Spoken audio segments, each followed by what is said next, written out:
All right, good evening, everyone. Welcome tonight.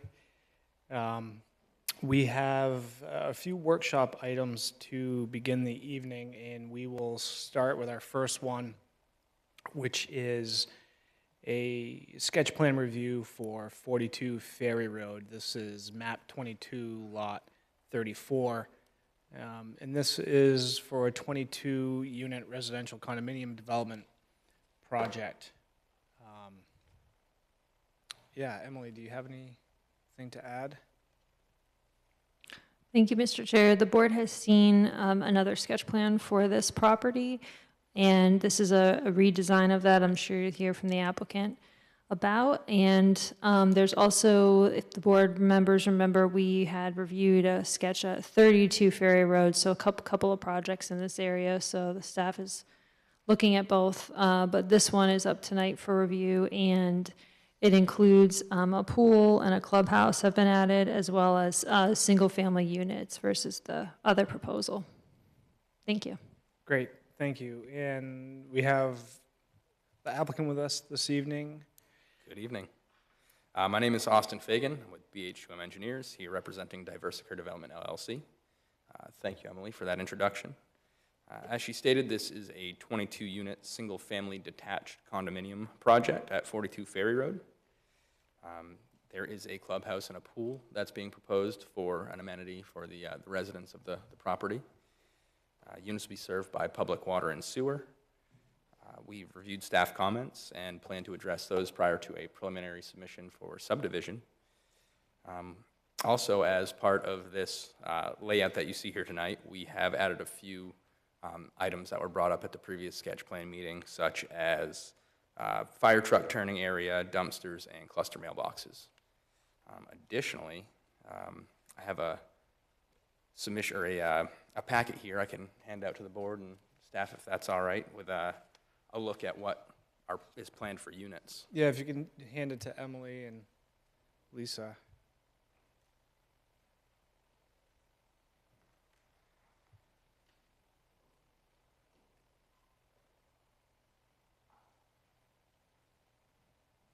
So some of those items, Austin, you mentioned you were still working on, or sort of the trash enclosure, mailboxes, items like that? Yeah, so if you look at the end of the hammerhead turnaround, we do have an area for dumpsters, which was not proposed before. Along with that, if you remember the previous design, it had some multifamily aspect to it. And there was a leg that tailed off with no area for a fire truck to turn around. This particular design has a hammerhead turnaround at the end of the roadway, so there would be no concerns with that. Additionally, there is a cluster mailbox that's shown over by the clubhouse area to the right-hand side of the page. And once again, the multifamily aspect of the project has been removed just to get some detached single family, which we felt was a better fit for the property. Great, thank you.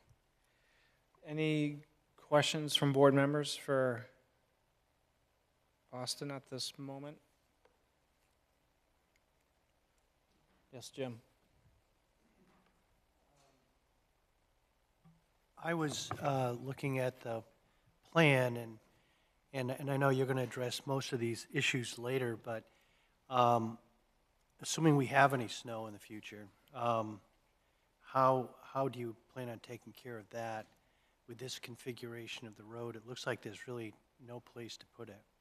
There is definitely minimal storage on this site. As you said, snow seems to be getting lighter and lighter, but we do still need to prepare for any that might be coming. So mainly along the sides of the roadway as shown, I assume with a more clustered or tight-knit development like this, there would be a snow removal plan for if, the sides of the road or anything of that nature gets overburdened. That's something that we can look into as we move forward as well.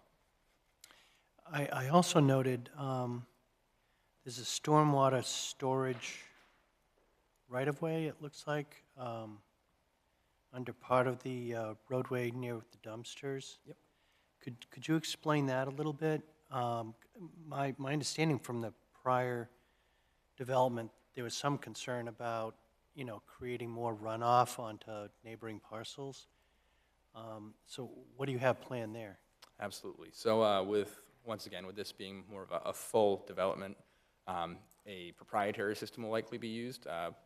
Right now, we're looking at a focal point, I believe, or something of that nature, which is just a smaller footprint for where your water goes into, and then you would store your water underneath the roadway subbase with a chambered system. From there, it's then released out at a slower rate in order to make sure that we're meeting the pre- and post-development conditions. And I guess the last question I had was, I was wondering about the elevations and what you were proposing. So all the houses should look pretty much the same in there? Relatively similar, yes. I'm not sure if there'll be any fluctuation, but at this time, you know, a unit similar to that, or if not, that unit itself will be what's constructed. All right, thank you. You're welcome. Thank you, Jim. Any other thoughts from board members? Jeff? Thank you, Mr. Chair. Yeah, so, you know, I too had, you know, kind of picked up on the snow storage, trying to weigh out, you know, the you know, evaluation criteria that we're normally looking for, you know, compatibility with neighboring buildings in the neighborhood, and also some of our comp plan and the direction of our infill development. So I'm seeing, you know, a lot of density, a lot of units for infill development, and that's like, okay, that's a plus for one of the city's objectives. But I'm seeing another dead-end development, if you will. It's a, well, not, I mean, granted, it's a condominium association, but it's dead-end to achieve that density. And, you know, I always have concerns about the circulation. One of mine was going to be about turning movements for emergency vehicles. Obviously, you've kind of addressed it. Being preliminary, we don't have that overlay in our packet. But there's the daily turning motions that we need to address. There are the FedEx trucks, the UPS trucks that are coming to these developments. The people, the position of the community mailbox, I didn't know if that was necessarily the most strategic location, because everyone that turns into that community mailbox now needs to back out into traffic, regardless of where they live. So I kind of wanted to, you know, reevaluate that. And, you know, I think that when we've seen, I've never been a proponent of, you know, kind of these dead-end hammerhead turnarounds. I just don't think it flows very well. And I understand you're trying to use a model, and I'm trying to evaluate now, is that compatible with the neighboring buildings and being single-family structures? Yes. If they all look the same, then I start to say, no, now it's just a cookie cutter, boom, boom, boom, boom, you know, lineup that may not flow.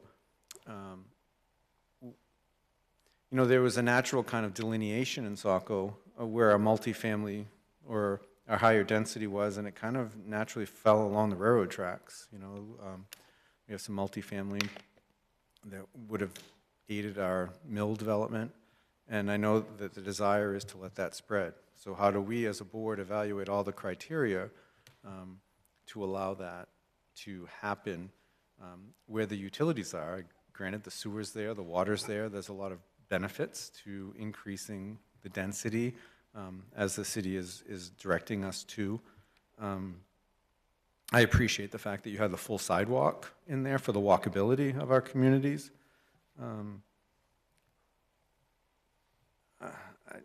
I guess I struggle a little bit with if it could flow. I think of a couple of recent applications, one of them that was completely built out that had a full vehicular access. It was a loop from the street to another street, or there's one that we had currently been reviewing that had an interior loop, one driveway in, but an interior loop. And I get it, this parcel has some challenges because of its size. I just think safety-wise, flow-wise, sense of community-wise, I think those all build on that, and it can be a better design. And so I guess I'm not really sure how this really starts to be compatible with the neighborhoods, and if we do have to weigh away from or lean away from some sort of a looped interior drive? Do we have some variation in architectural design that might create a little more aesthetic interest versus 22 units that look exactly the same, just kind of stamped in? So those are my thoughts, and that's where my head is. I'm trying to, evaluate our design criteria that we're looking for, as well as the additional goals of the city. It didn't sound like any of these were going to be the affordable housing. They're going to be market rate. We get asked that from, council to look for affordable housing. We never seem to be able to check that box.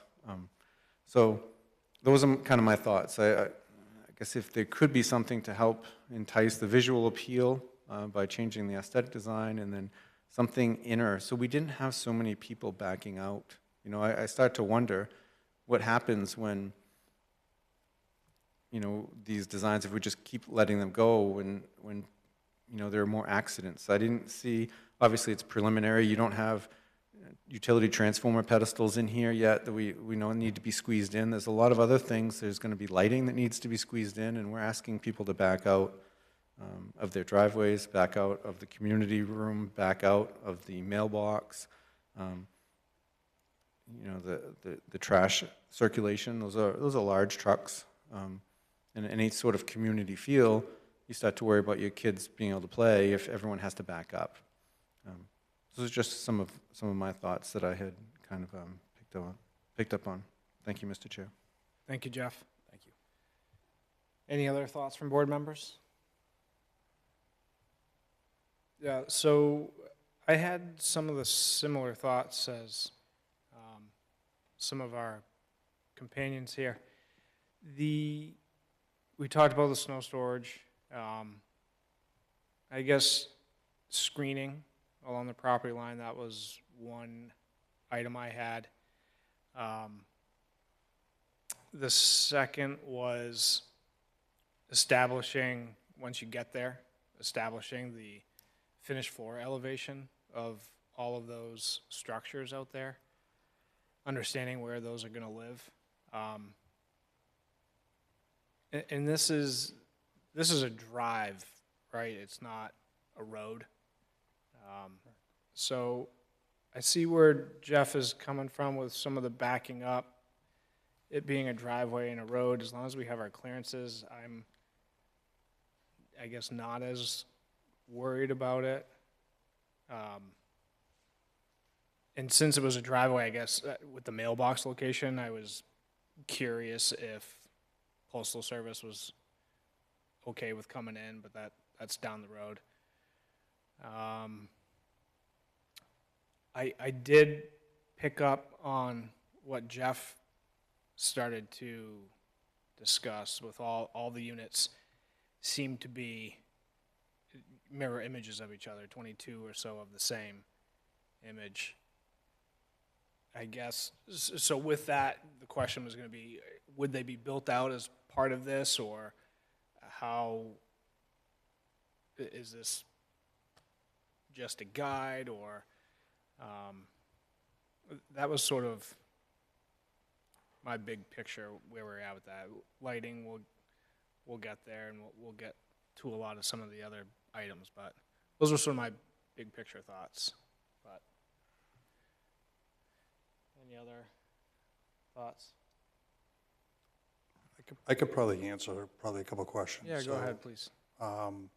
So just so everybody knows, I'm kind of looking into this project and possibly taking it over. We're also looking at a neighboring piece next to it, which would probably tee off where the 4 or 5 units are, and cut over.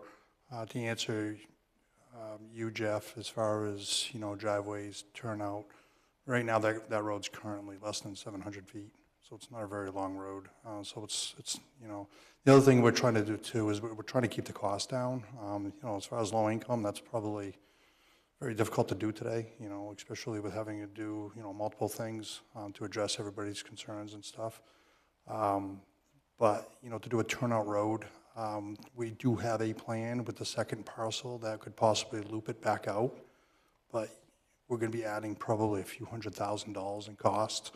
That's going to have to get spread out all these units and, you know, get pushed back onto the buyers again. So try to keep costs down, trying to eliminate having to do that because roads are pretty expensive today, especially on water and sewer. But I don't really foresee, this isn't the first project we've done like this, so I did one down in Wells. That was a really, really nice community, and even it's 7 years old now. And I actually know the president that lives over there, so I talk to him every couple weeks.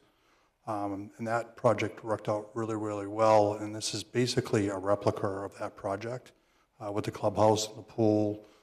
This project, I've kind of designed it more of to try to pull more of a tax revenue basis in and less family versus the Eastern Landing project. I'm going to try to do more affordability. So this would kind of help offset taxes, so to speak, is what I'm trying to accomplish on this project here. But at the same time, trying to keep that road cost down, but at the same time acknowledging hammerheads or turnarounds for fire truck or UPS, stuff like that, so we could definitely keep that in mind. I think the new design that we're looking at with tomorrow, I think I'll have the P&S for the neighboring property. That will introduce a couple turnarounds instead of just one, if that helps ease your mind on that as far as people being able to turn around in a couple different spots. So this is a design that originally I think Nate had come up with, multifamily. I'm not necessarily a big fan of multifamily, so this is kind of a design that I've kind of turned this whole project into, with doing all single individual houses, just to kind of give everybody kind of their own feel of their own house, especially getting into seniors and stuff like that. So this is kind of a unique design that I think Saco's not used to, but it's something I've done in other areas that's worked really well. And I think being on Ferry Road, I think it'd be a really good fit for it. I guess the biggest questions I have for the planning board, because I know this has been in front of you guys a couple of times with a couple other different sketches, is with this new design layout, is there any issues with it? So your next plan that you're going to see, we're pretty much going to be ready for preliminary. So if there's something that's jumping out at you, let me know, so we could try to hammer this whole thing a lot more further ahead than what it is now. Mr. Chair. Jim, yes. Thank you. Yeah, well, following up on what Jeff mentioned and the chair mentioned, is it possible to create 2 or 3 different designs for these structures so that they won't be so cookie cutter, and you could have a variety of housing in a complex like this? I mean, I like the idea, and I can certainly understand, particularly if you're marketing towards either younger families or older, you know, seniors who are looking to get into some sort of controlled community, but still having their own house. It's a great idea. But it would probably be helpful if you could have, you know, 2 or 3 different designs there, just so that it just mixes up the neighborhood, and that would actually, I think, fit even better with the Ferry Road, that area where it's going. Yep, yeah, the one that did in Wells, we did some capes. We had some limitations over there. They limited us to 1,500 square foot, so that's why we did capes, versus like this colonial 1,600, which obviously we could expand it, but this is just kind of giving like a footprint, just so we could figure out stormwater and everything. But absolutely, we could definitely do some capes mixed in with some colonials, and just give it, you know, maybe some capes with dormers, some without, with some flexibilities. Some of the capes, we could probably do a first floor bedroom for the seniors. And then, so we can come up with definitely some different plans. Interior layouts especially, exteriors, we'll probably do a couple different ones, but interiors, we could probably do several. That'd be great. Thank you, Jim. Jeff? Thank you, Mr. Chair. Yeah. I mean, obviously, if there's another avenue, there's this other piece out there that's unknown about this other parcel. I just have to say I'm not particularly a fan of this design. I think we've seen with some of your other previous projects that when it flows through, it tends to be more cohesive. I feel like it's more of a Saco feel. Now, obviously, you may not have the ability to, flow from one road to another, from the ferry road back to the ferry road on two entrances, and I understand the respect value of, running a business and keeping the costs down.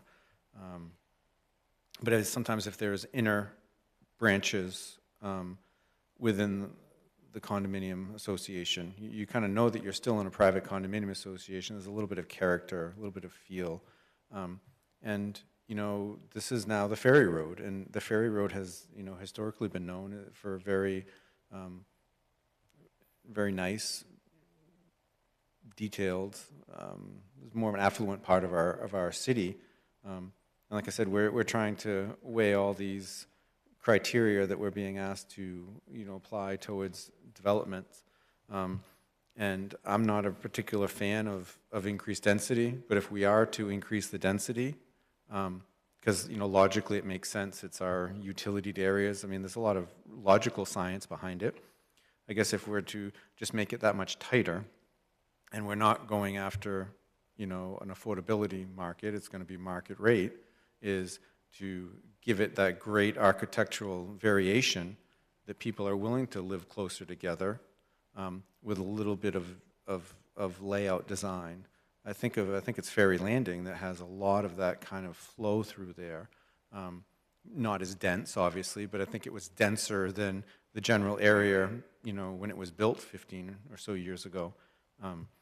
So a little bit of that flow, if we could kind of keep that New England feel of a neighborhood, but being much tighter together, I think we could all achieve, the goals, your business end and our increased density.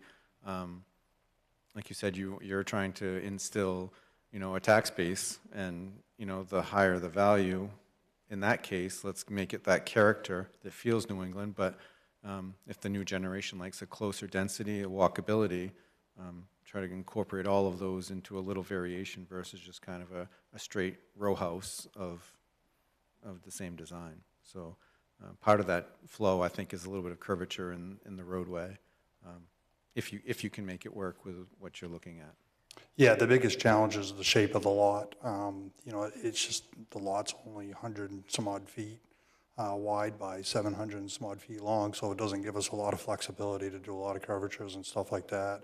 I tried to get it a third parcel, but that was a different family matter that wasn't quite working out, and that would have been probably more up to par of what you were thinking of doing, but that one's kind of off the table. So, it's a lot easier when you got 20, 30 acres to play with. You could really come up with some nice designs, but when you're only dealing with a few acres, it's kind of limited in what I could do. But I mean, it is a condo association, so that's the other thing too, having a single entrance going in, it kind of makes it more of a community feel. It's not really a drive-through, it's not a public road or a road that's going to be accepted. So that's the other thing too, is that, just keep in mind it is a community in itself. So a little bit separate than, doing like Plymouth Drive or Vines Road or something like that, where it's actually going to be a road. So, but we'll do the best we can to really dress it up and make it look really nice. Great, thank you, Jeff. Yeah, my only other thought to add was, as far as the condominium association component to it, are there going to be any defined areas of land, or like, are they going to be allocated any spaces for each individual unit particularly? Does that make sense? Are they going to have free reign 10 feet around the property or anything like that? Or how does... So it's going to be all common area, or anything outside the foundation is going to be common area. So we're going to have a single landscaper that's going to take care of all the plowing, the driveways, everything. So it's going to be one plowing guy to do everything. It's going to be one mowing guy to do everything. My personal experience of seeing all the projects that we've done, it's always best to have one person taking care of it all. And we're seeing a lot of people that are really liking that, especially the snowbirds and stuff, where they can take off in the winter and they don't have to worry about plowing or anything else. And it's always taken care of when they come back. So that's going to be all pretty much common space outside the foundations. The second parcel of land, I think you're going to like the newer design. Once we get the second parcel of land under contract tomorrow, we'll have another design, which I'm just going to bring it right. I'm not going to waste you guys' time with the sketch, because I think you'll be fine going forward with the information you give me tonight. We will have a little bit more green area as far as behind some of the units. It's not going to be massive, but it's going to be something compared to what you're seeing right now, where you only got the 12, 15 feet between the houses. We'll have a bigger open area, probably like a 50 by 100-foot area. That would be kind of a field or whatever we just end up turning into, so it would be just a common area where people can get together. But the pool design will be something that we've done in the past, and we've done like a fire pit and stuff like that. So people have the clubhouse that they can kind of gather in, so it's not so much the exterior green space that we're going to concentrate on. We're going to concentrate more on the clubhouse and the pool area. So the clubhouse is going to be year-round. It's going to be heated. So they'll be able to have, functions in there, whether it's just gatherings, birthday parties, whatever they want to do, or just community get-togethers where they can just come up and just do different things. The outside pool area, I'm going to concentrate on doing pretty expansive area around the pool. So they can not only just do tables and chairs, but we're going to probably do a fire pit out there and stuff like that, so they can actually enjoy the evenings out there and stuff like that.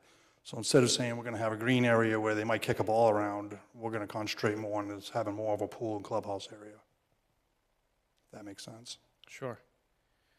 And then my last thought, back to the neighborhood, the compatibility, the different, architectural styles perhaps, and different building types. I think as you start to develop the site, the drainage, perhaps the arched, that radius portion seems to be much more successful. It adds more interest into that area. It starts to break it up. So I guess where I'm getting at, if there's opportunity to start without losing efficiency, but start to kind of create dimension with those unit layouts, so they're all not just marching straight along, I think would help. That's all. Any other board member thoughts, Jeff? I was just going to ask, so Oh, sorry, Matt. the driveway's single car, from the sketch is one garage, so single car, driveway big enough for one car, 2 cars, okay. Yep. We'll have enough parking spaces to put 3, 1 in the garage, 2 in front. Okay, that was where I was going with it. Where is there parking, right? So I know you have the clubhouse, there's like 4 spaces there. That's it for like public parking, and everything else is on an individual basis in the units? Currently, yes. So this is a quick sketch that I actually just saw earlier today. But, we could probably do some like visitor parking for the clubhouse. So to answer your question, there will be additional parking outside of the units that are going to be there. The one we did in Wells, it actually worked out really great because they actually ran around the community with golf carts. So they actually get to go over to the, the clubhouse and the pool and stuff like that with their little golf carts. But we'll have some visitor parking in the front, maybe probably, if I had to guess, probably, 5 or 6 parking spots or whatever. So they do have guest parking. We'll have that covered. So I took mental note of stone storage and stuff like that. Again, the new design will have a lot more bigger area that we can kind of utilize for snow storage, possibly another BMP area. So we'll see how everything's going to flow that direction. So we may or may not have them underneath the road, but the chamber system is definitely an option that we're looking at to make sure that this isn't going to impact any of the neighbors or anything like that. So the chamber system's worked extremely well. We've done one in Wells, like I said, it was 7 years ago, and that's how we came up with the idea for this one. Because that one was a very, very small parcel as well on Route 1. And the chamber system's held up really well underneath the road, and the road hasn't settled one bit. So pretty happy to see how that one's turned out, and we could do it again. Thank you. Thank you, Matt. Jeff? Thank you. I did want to touch base about the chamber system. I think that's a very positive. I don't want to be all negative, but I think that's a positive. We've seen it in one of your previous designs. Yep. We also saw it at Thornton Academy. So it seems like it's starting to grow momentum. I'm not sure what that does for you budget-wise, but I think from an outsider's point of view, when we're not having these large stormwater retention ponds that kind of turn into eyesores, over time with overgrowth, provided they continue to function as you had, and I'm nice to hear you have 7 years in service now. I thought that was a great thing, and willing to, try to be a little more flexible. Yeah, you're doing this so we don't have this pond tucked in a corner of wasted area. with that design. I really like that. Could you touch a little bit on the focal point? Is that just like a focal garden, or is that going to be like a community type focal? What is the intent of what's called the focal point on the plan? Yeah, what's a focal point? So a focal point is it's a bioretention system. So it's much like a soil filter, but it has a high infiltration soil media that treats at a higher rate than you would, so you have a smaller footprint. That way, like you said, you don't have a large structure or a hole in the ground that is kind of an eyesore or just taking up unnecessary use space. So it's a high filtration soil filter with a smaller footprint. That's the gathering point before it goes into the underground chambers, which will be held and then slowly released. Exactly. Okay. So there will be no gardens or anything planted on that because you need it for that soil filtration process. Correct. Thank you. Great, thank you. Any other board member thoughts? All right, great, thank you. Thanks for your time.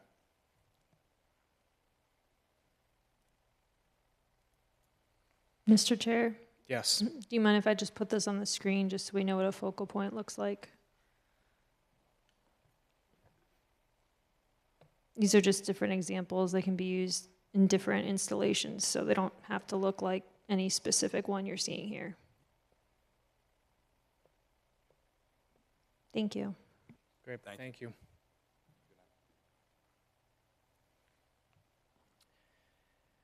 All right, our next workshop item is ordinance amendment workshop.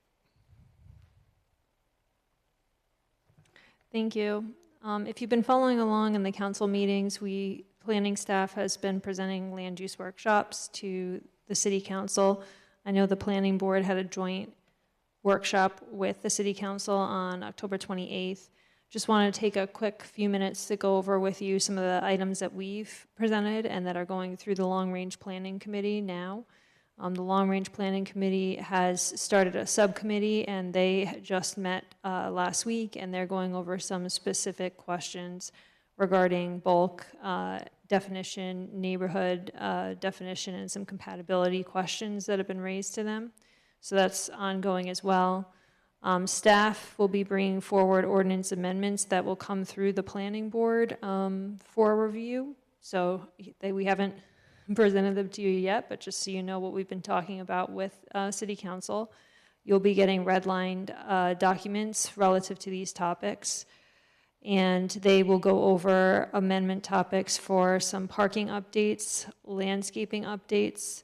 We've been working on a landscape ordinance revision with the Conservation Commission, looking at some design standards, which will also be informed by the subcommittee from the Long Range Planning Committee, and then looking at some housing updates and standards. And so what we're going to be doing is tying everything back to the comprehensive plan goals. I will not go into each and every slide here because I know you have a long agenda tonight. But these are the things that we've been looking at, and I just wanted to share the PowerPoint that went to the City Council. And as far as recommendations that staff is looking at, so you are informed when you receive the red lines.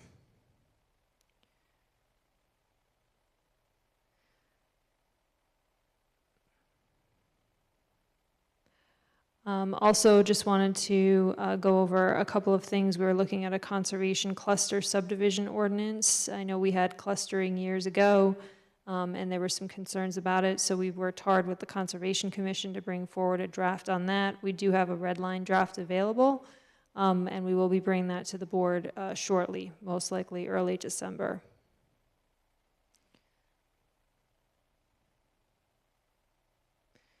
Again, just tying back to our comprehensive plan goals for every red line item that you're going to see. We're looking at universal design standards for elderly disability housing density bonus, looking at the housing action plan. We have put forward an RFP, and that's closed. The consultant has been chosen, and we're going to be moving forward on that. And then again, you'll see the conservation cluster subdivision draft coming before you. And then just to catch you up, if for anyone who wasn't there in attendance at the joint meeting, At the council workshop with planning board and city council, we just went over the red line ordinance amendments that you will see before you, so pretty similar to what I just showed you in the slide. Basically updates to contract zoning, which we already looked at. I PowerPoint previously on that, parking, landscaping, the use table, dimensional standards, housing, and cross-referencing design guidelines. And then for site plan reviews, we're looking at design guidelines, application submissions, urban green space standards, and for subdivision of land, similar things with conservation cluster subdivision provisions noted. This is just a recap of the land use workshop schedules we had with the city council, and we will continue to have until the end of December.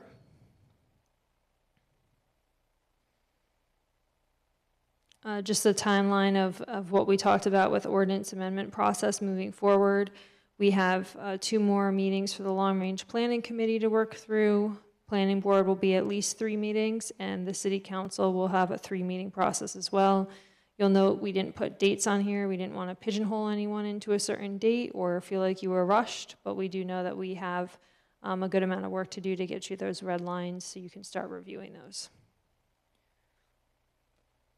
And then we also made sure that we have notes of the future workshop items that the planning board is looking to host. And so we will be working to get these scheduled as well. And then this is just a list of ongoing planning department projects that we are moving forward on or that we are working on. And then we have our standard question slide. So I just want to make sure everyone knew what we had been up to with city council workshops.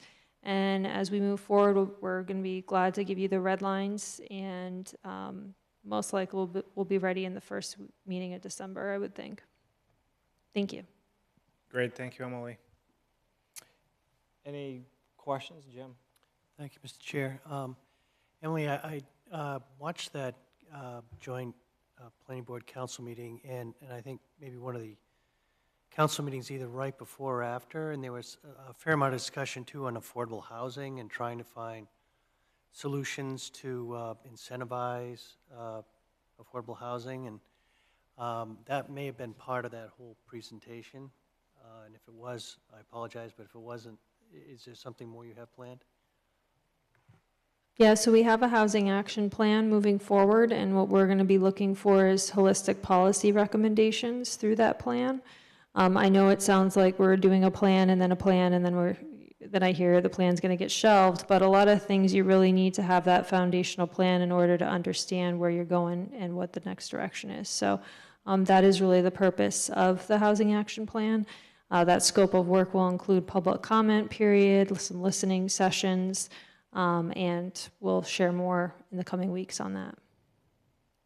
Thank you. Thank you. Any other questions for Emily? Jeff? I guess could you just clarify a little bit? We're talking about like the Route 1 master plan, and I think there's another one that was listed as master plan.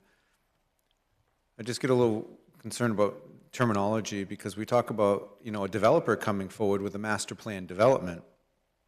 Is this really, what you're talking about is the city drafting what its desired goals and development practices for that area are going to be, and we're just calling it a master plan for the city's design? Is that what we're doing? Right, these are not master plan development standards. These are just, here is the mini comprehensive plan for that area.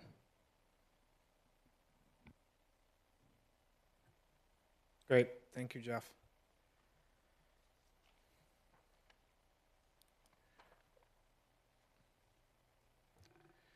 All right, that's perfect, thank you. All right, and with that, ladies and gentlemen, esteemed members of the planning board and valued community representatives, I welcome you all to this evening's assembly of the Saco Planning Board. As chairman, it is my privilege to convene this gathering dedicated to the thoughtful planning and development of our community. Today, we come together with a shared commitment to shaping the future of our city in a manner that reflects our values, respects our heritage, and fulfills the needs of our residents both now and in the future. Our agenda tonight contains important matters, each requiring our careful consideration, expertise, and collaboration.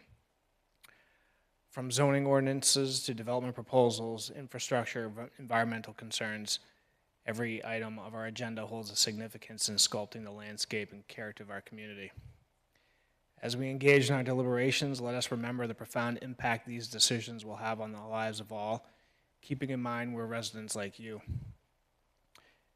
Together, we must embrace the responsibility entrusted to us by our community, working diligently and thoughtfully to chart a course that fosters growth, prosperity, and harmony.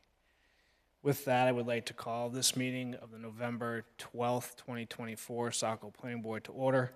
I look forward to the productive discussions and meaningful outcomes that lie ahead. Thank you. With us this evening, we have myself, Matt Provenzel, the chair of the Planning Board. To my left, Chairperson Jeff Brochu, Jim Moyer, and Matt DiCiani. Absent this evening is our Vice Chair, Joyce Leary Clark, and Carrie Lynn Lane. We also have with us this evening our Ward 5 Council Liaison, Phil Hatch, and our city staff members, Emily Cole Prescott, our planner, and Lisa Harmon. Our first item on the agenda this evening is the approval of our minutes for our previous meetings. We have a few on our list. Our first being the draft meeting minutes from October 1st, 2024.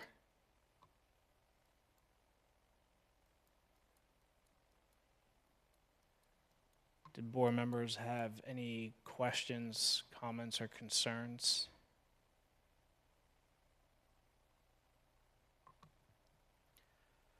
Mr. Chair, I move to accept the October 1st, 2024 meeting minutes as drafted. Second. Thank you for that motion, Jeff. And the second, Jim. Any additional discussion? Let me confirm it's this meeting. Yes.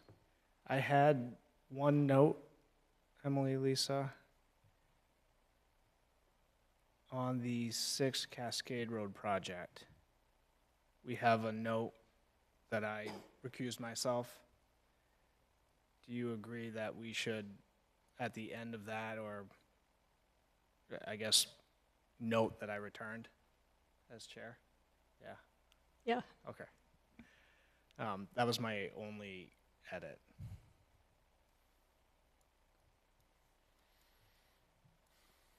So, Mr. Sorry. Chair, I would move to edit my motion to include the edit of your return after recusal.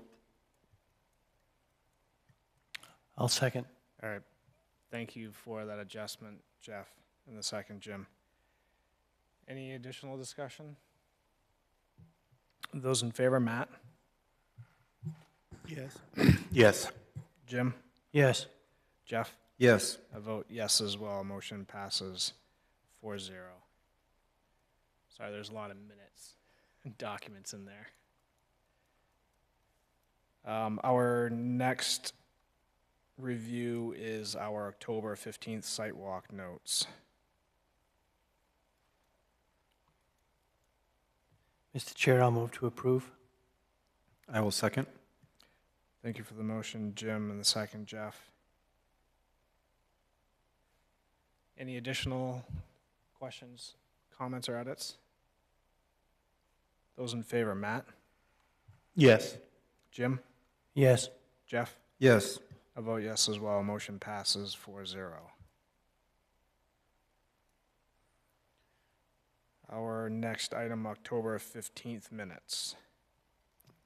Mr. Chair, I move to adopt the draft meeting, or the meeting minutes from October 15th, 2024 as drafted. I'll second. And I'll just note for the record, I reviewed the tape and also reviewed all the meeting agenda documents. So I'm seconding. Great, thank you, Jim. Any additional notes or edits? Those in favor, Matt? Yes. Jim? Yes. Jeff? Yes. I vote yes as well. Motion passes 4-0.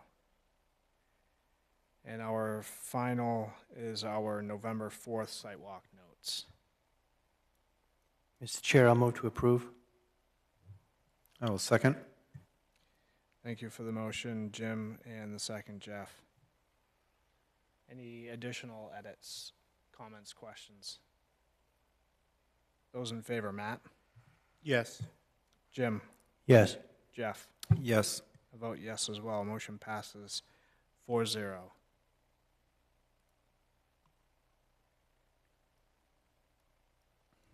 All right, our next item on the agenda this evening is our public comment period.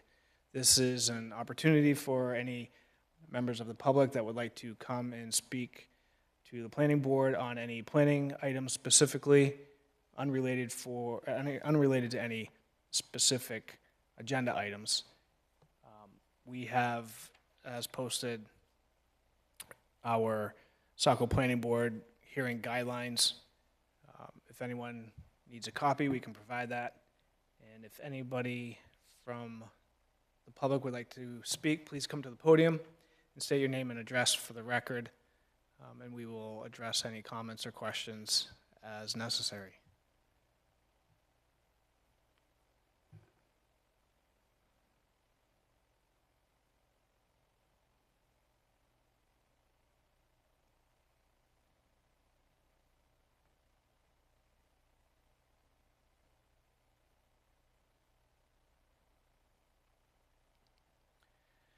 All right, seeing no participants, we will continue and move into our applications and public hearings this evening. Our first item is 872 Portland Road, map 60, lot 9, and map 61, lot 1-1.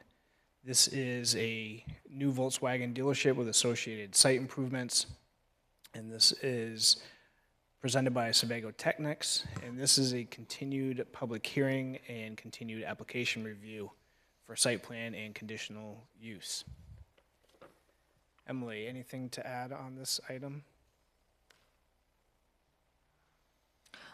Thank you, Mr. Chair. For this item, we are very close to having all comments addressed. We had a couple of remaining comments from the city engineer, so that's why you do not see draft findings in front of you. I'm pretty confident that they can be addressed relatively quickly, but Sebago has done their work on their end, and now it's a matter of one more set of response comments from Sebago's end to close it out. Thank you. Great, thank you, Emily. Any questions for Emily at this time, board members? No. And with us, we have our applicant, Mr. Hess. Anything to add? Yeah, I figured I'd just kind of catch us up real quick. Nice to see you all this evening. I appreciate the time. Our city staff has done a great job getting comments back to us, and we've actually been able to provide feedback and preliminary response back to Joe, city engineer, on the final remaining comments. He's indicated that the direction is A-okay by him, and we'll just kind of submit the formal response here in the coming week. I'd certainly love to be back in front of you guys as soon as possible with the draft findings, especially if it's something where if these last, 6 items here, as pertaining 2/3 of those being notation or call-outs, if they're amenable to that being just a final condition that we submit that plan to the city engineer. If we could have depending on speed at which, or staff is, their work, the ability, or I don't know how much workflow you guys have to actually pull a draft findings together that quickly, but be on that November 19th meeting for you guys. Great, thank you. Any questions, comments, thoughts, concerns from board members? Jim? Thank you, Mr. Chair. I just have 2 questions. One was, I saw the diagram of the building, and the front looks stunning. The sides look like, kind of like big, long steel building sides. And at least in the past, my understanding was as a planning board, we might try to have some interesting architectural features on buildings so they don't look like just huge steel buildings, whether it's something horizontal or vertical or whatever you can think of to just change up the siding so it doesn't look so monolithic. But that was one comment. That's an easy one. The other comment was, I noticed that the delivery trucks, I guess for vehicles, those big long trucks with hauling all the cars, would come in through this Chevrolet dealership.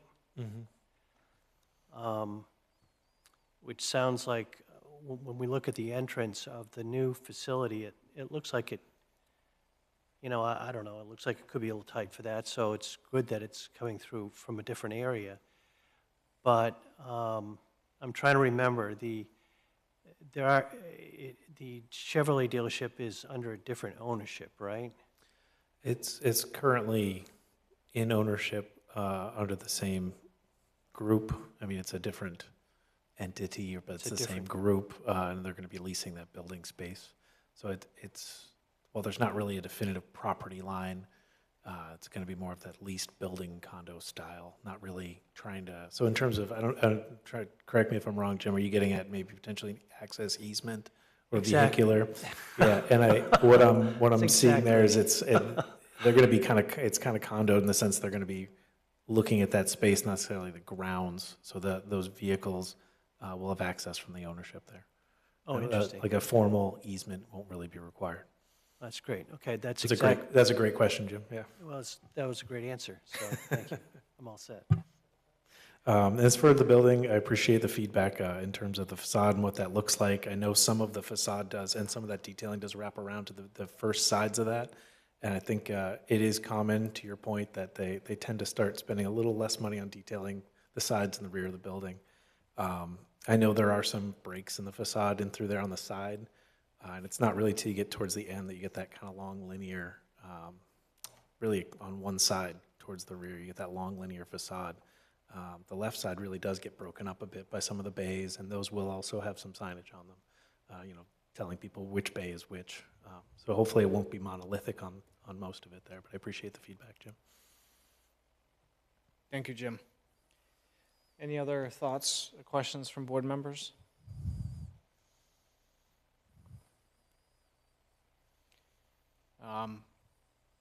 I myself, Henry, thought it was pretty good. I didn't have any additional thoughts or concerns. I do appreciate Jim's comments. I think overall, contextually, where it's at in that one building phase, we got some landscaping over there. The use on the inside, how that wall's being used. I think it's okay. We've got some verticality in there that helps break up this long running wall. If it were all horizontal siding, I would feel different for sure. But it's going to help scale it down so it won't feel so long. So I think I'm okay with it. But other than that, it'd be great to tidy up those comments and kind of get with Joe and wrap it up. I didn't have any other specific conditions that I can think of going back through our notes. So I think Emily and Lisa have captured everything that we've talked about. So I didn't have anything to add. Jeff. Thank you, Mr. Chair. So I guess I was kind of deep in thought when Jim asked one of his comments. We'll circle back to that. I too, I'm pretty much okay. I think the front of the building looks very appealing. They've done a great job. We're doing a lot of good things out on the Portland Road, kind of mixing it up a little bit, right? A little variation. I think this will fit very nicely. Traditional cookie cutter, car dealership. Well done. I too don't have as much concern on that back wall, knowing that the inside, you're trying to do service bays. We can't really put real functional features with doors or windows. Maybe at the best, you could have some sort of a logo or something, and I'm not sure where that falls under the sign ordinance, but it doesn't have a particular, heartburn to me. I was looking at the front design, and I realize it's kind of a conceptual design. On the very last page of our packet, 26, you have an area that's labeled as FT1, which is a landscape area, a field turf or Kentucky bluegrass, so kind of a nice grassy area in the front.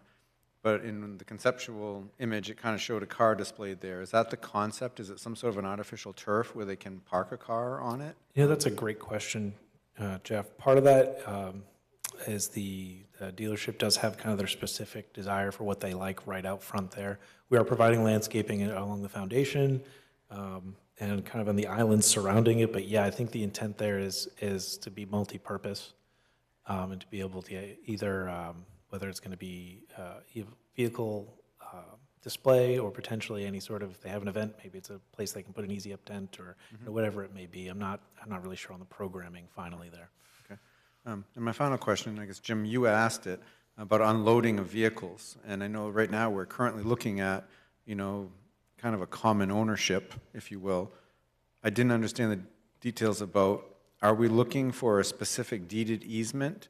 So in the future, if this were to be subdivided off, we're not looking at a possible traffic conflict. There are a couple dealerships on Route 1 that try to offload kind of like in the road, not necessarily really safe condition. Are we doing ourselves any sort of injustice of just where this is truly a separate map and lot, not requiring there to be some sort of a transferable right to be able to offload in the neighboring parcel? That's kind of my only thought, right? And probably more up your avenue of expertise. I kind of think it would be a good idea if, where it is under common ownership right now, if they could do something that is, bound for future owners, that they would have access to that unloading area. Could I offer, Jim, if you don't mind? Sure, go ahead. That since it is kind of one parcel with no boundaries between it, that if they were ever to subdivide in the future, I guess they would want to do that at that time and have that in place when they went and did that, whether it's, I guess it technically wouldn't be a subdivision, it's only 2 lots, but when they broke the lot off, if there was a concern with access with whatever they were doing at that time, they'd probably want to provide that at that time of breaking it off, not really preemptively, seeing as they don't know when or if they may need it. I guess my question would be, though, at that point now, we're out of the loop. We don't have any control over a subdivision map break in the lot. I mean, if we have a condition of approval for this one, stating if that were to occur in the future, there must be some sort of legal access or easement. Is it behoove us to just, as we direct staff to, draft conditions of approval, because I too think it's ready to be moved on. That would be maybe just an outlying detail that we should really think about before they do their final draft. Well, that's an interesting idea. I mean, I suppose since the applicant's saying that it's going to remain one parcel, and like the VW dealership is going to be like a leased building, right? So it's all still owned by the same entity. We probably don't need that now, but I think it's interesting, the idea of has a condition of approval. If the lots are ever split up, then, maintaining access for delivery vehicles across the Chevrolet lot would be critical, I would think. And anyone wanting to buy that would probably insist upon it if they were going to buy it.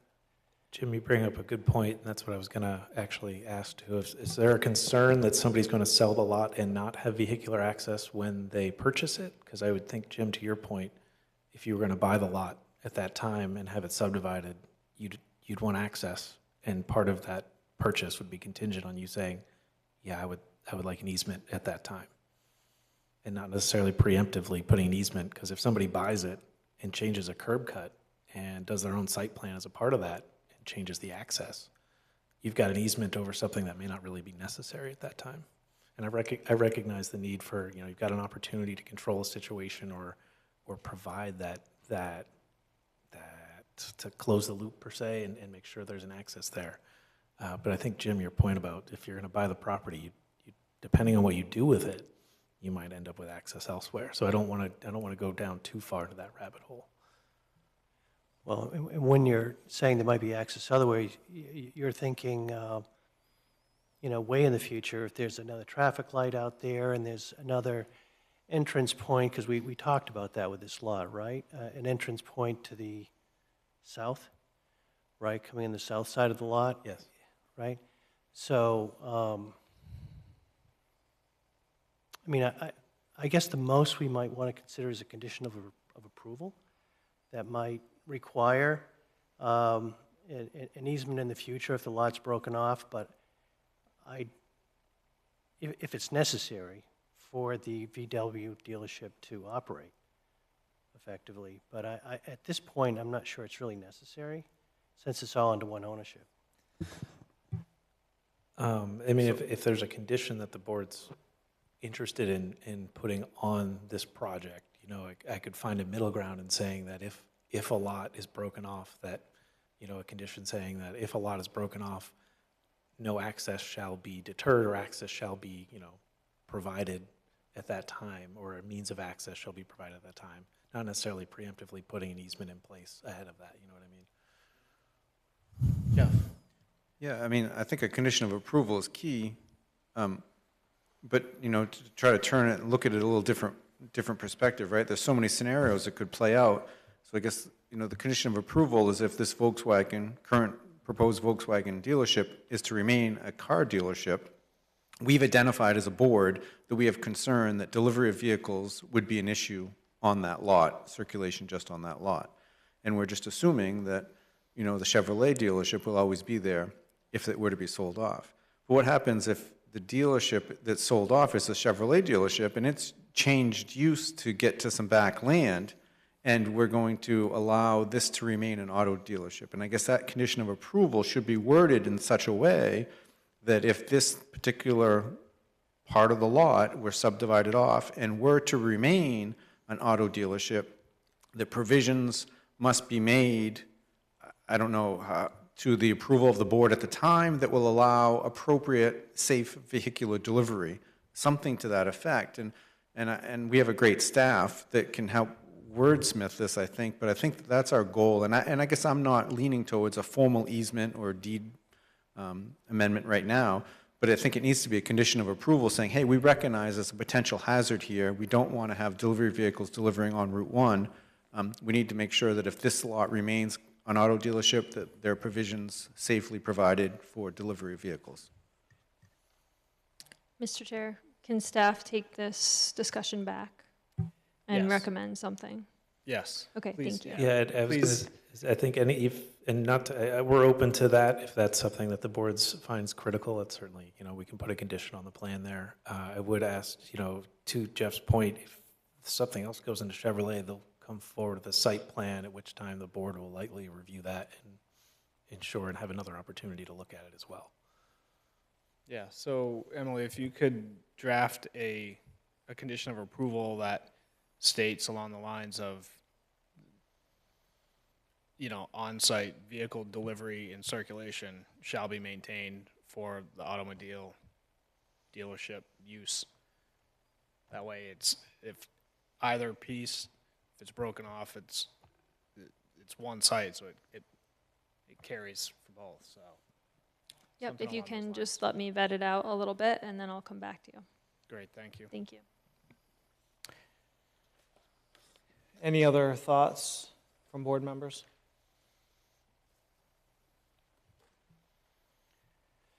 Mr. Chair, if we need to reopen the public hearing, then I'll move to reopen the continued public hearing. I will second. Thank you for the motion, Jim, and the second, Jeff. Any discussion on reopening the public hearing? Those in favor, Matt? Yes. Jim? Yes. Jeff? Yes. I vote yes as well. Motion passes 4-0 to reopen the public hearing.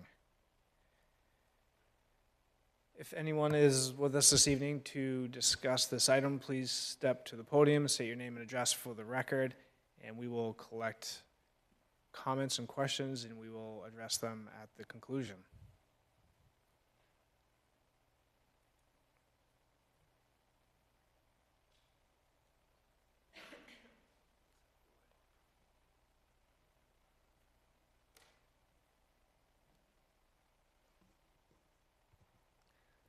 Hi, everyone. I'm Kelly Archer, 185 Bradley Street.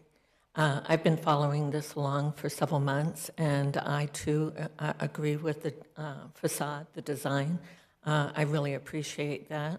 I do have a concern with the easement, and I think it needs to be something that is strictly a strict approval. Or get it done now. Separate it, get it clean, because we're basing it on the what-ifs of what's down the road. Right now, you have control of what we need in the city of Saco, and if it is in our best interest to define that line and not do something down the road or with a condition of approval, I think that would be best for the city of Saco. If I understood correctly, we're missing findings of facts at this point from the engineer. So are we going to continue the public hearing in order for us to also see what's being presented? Otherwise, we won't have that time to answer if you close the public hearing.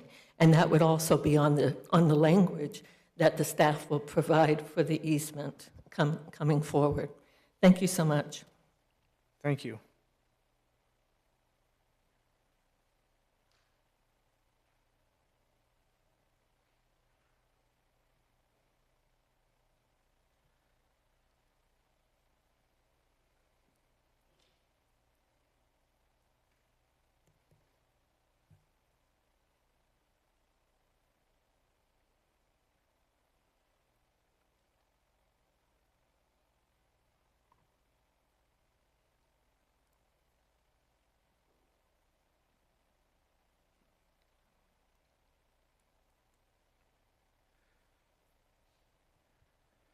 All right, board members, so we had a comment here about recommendation of an easement now and a question about the public hearing and that process, if we were continuing or not. As far as the easement, I think, based on our discussion, I think I'd like to see a draft, some verbiage from Emily, and have additional discussion from there. And then as far as the public hearing, I guess input from board members to get their thoughts.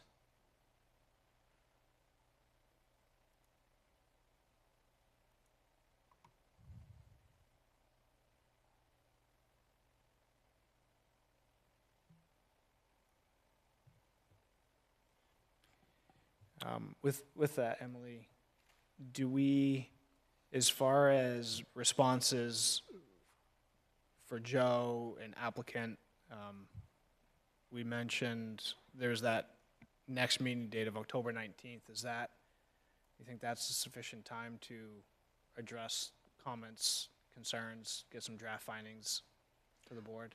So we will do our best, but that really just gives us tomorrow and a little bit of time on Thursday. So we will do our best. I do know I was copied on correspondence for city engineering as far as they are trying to address a couple of the questions, and that will be in your next meeting packet. Okay, thank you. Board members, thoughts, questions? Jeff? I was ready to make a motion to continue the public hearing so the public can hear and direct staff. I was shooting for the applicant's goal of the 19th. I guess if staff's not able to do it, then we would have to push it back, but. I'm not, Mr. Chair, I'm not saying we can't do it. I'm just saying that we can present what we have up until Thursday, Okay. basically. Okay, thank you. I would think in that condition for the 19th, that there would also be something about, that we'd submit just the final plans that address the last couple comments here from the engineers as a part of that. Yes. Okay, as long as the board's comfortable with that. So with that, Mr. Chair, I will move to continue the public hearing and direct staff to form the findings of fact, draft findings of facts and conditions of approval for our review for the November 19th meeting. Second. Thank you for the motion, Jeff, and the second, Matt. Any additional discussion? All right, those in favor, Matt? Yes. Jim? Yes. Jeff? Yes. I vote yes as well. Motion passes 4-0 to continue to the 19th. Thank you all. Appreciate your time. Great, thank you.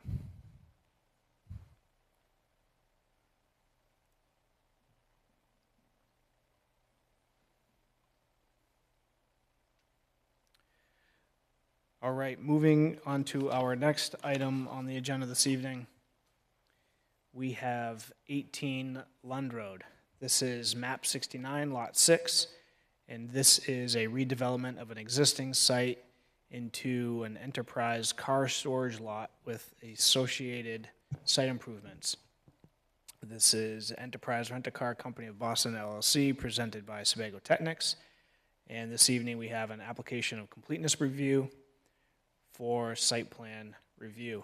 And again, this is within the Business Industrial Zoning District. And I believe that's all I have. Emily? Thank you, Mr. Chair. The applicant has responded to our completeness checklist questions as well as city engineer review questions. The city engineer is reviewing the stormwater features of the site, so I'm sure there'll be more comments as we move forward. And at this point, staff has provided the checklist for the board's review. Thank you. Thank you, Emily. Any questions for Emily at this time, board members? All right, and with us, we have the applicant this evening. Anything to add, or I'm sure there is something to add. Sure. I don't think I've had an opportunity to present yet, so I can just do a brief overview of the project. Yes, please. All right. So as Emily mentioned, this is 18 Lund Road. We're at lot 16, map 69. Sorry, can you state your name and address for the Yes, sorry. meeting minutes? Thank you. Address? I live in Springville. Sorry. Just kidding. Kendra Maris, civil engineer with Saco Technics. Thank you. No problem. So the subject site that we're talking about is about 9.5 acres. At the end of Lund Road on the left-hand side. It's an existing developed lot. About half of it is developed with 4.7 acres of gravel. The other half is a large wetland complex. Sorry. And there's an existing building on the site, which is roughly 3,300 square feet. That was the home of an auto salvage company, which closed in around 2012 to 2013. I do just want to talk a little bit about the history of the site, because this has been a developed site since prior to the 1980s, I believe. It's been a very large junkyard, essentially.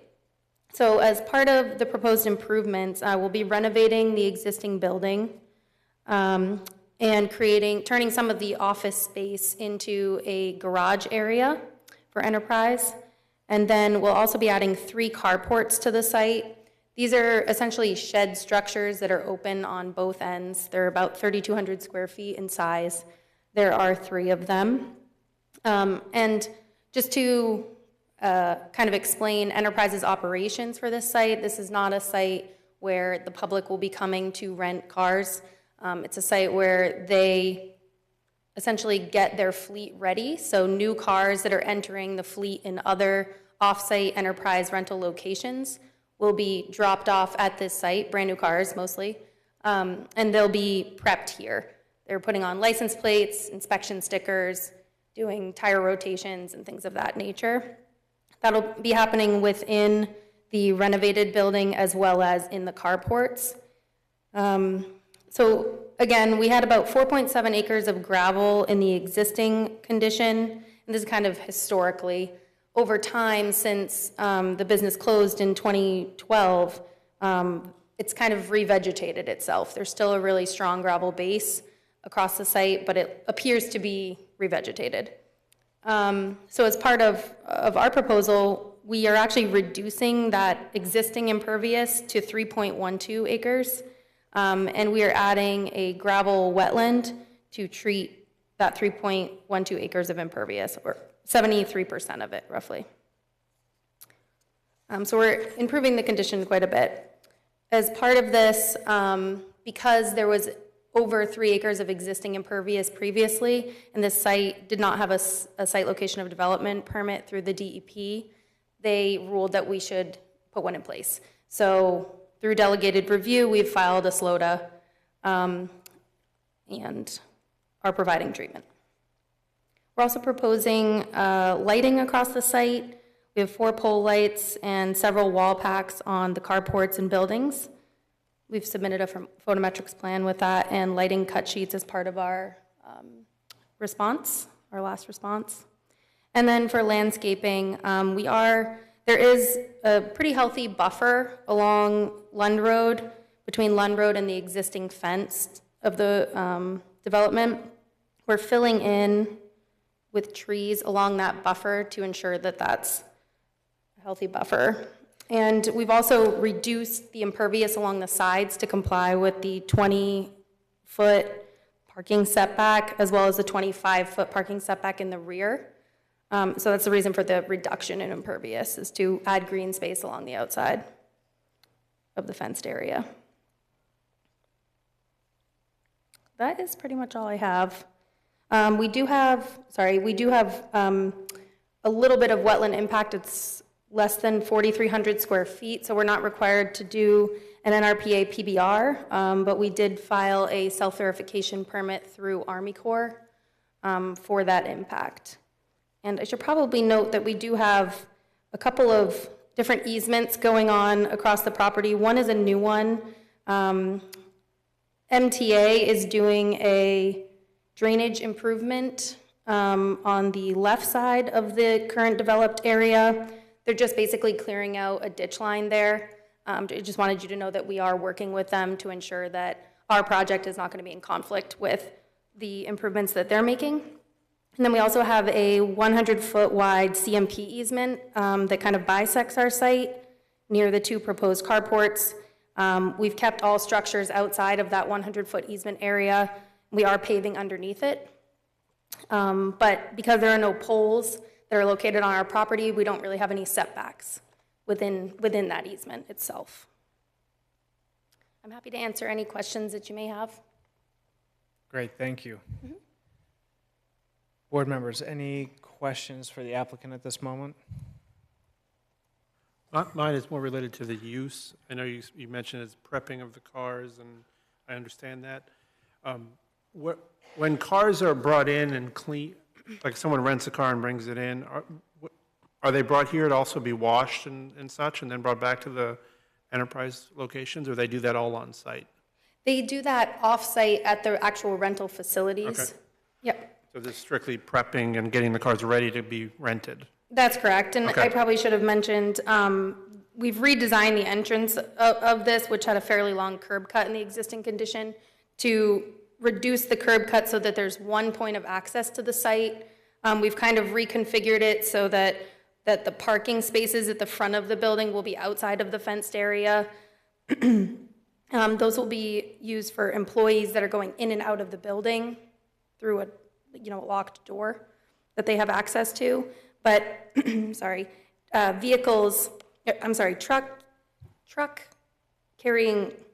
car carrying trucks will enter the site, turn right, and then go through a gate to get into the larger paved area. And so they'll be dropping off all of those brand new vehicles and then picking up the vehicles that are now out of service to take them off-site. Great, thank you, Matt. Jim? Thank you, Mr. Chair. I think I saw that you weren't requesting any waivers of any of the standards. We are not.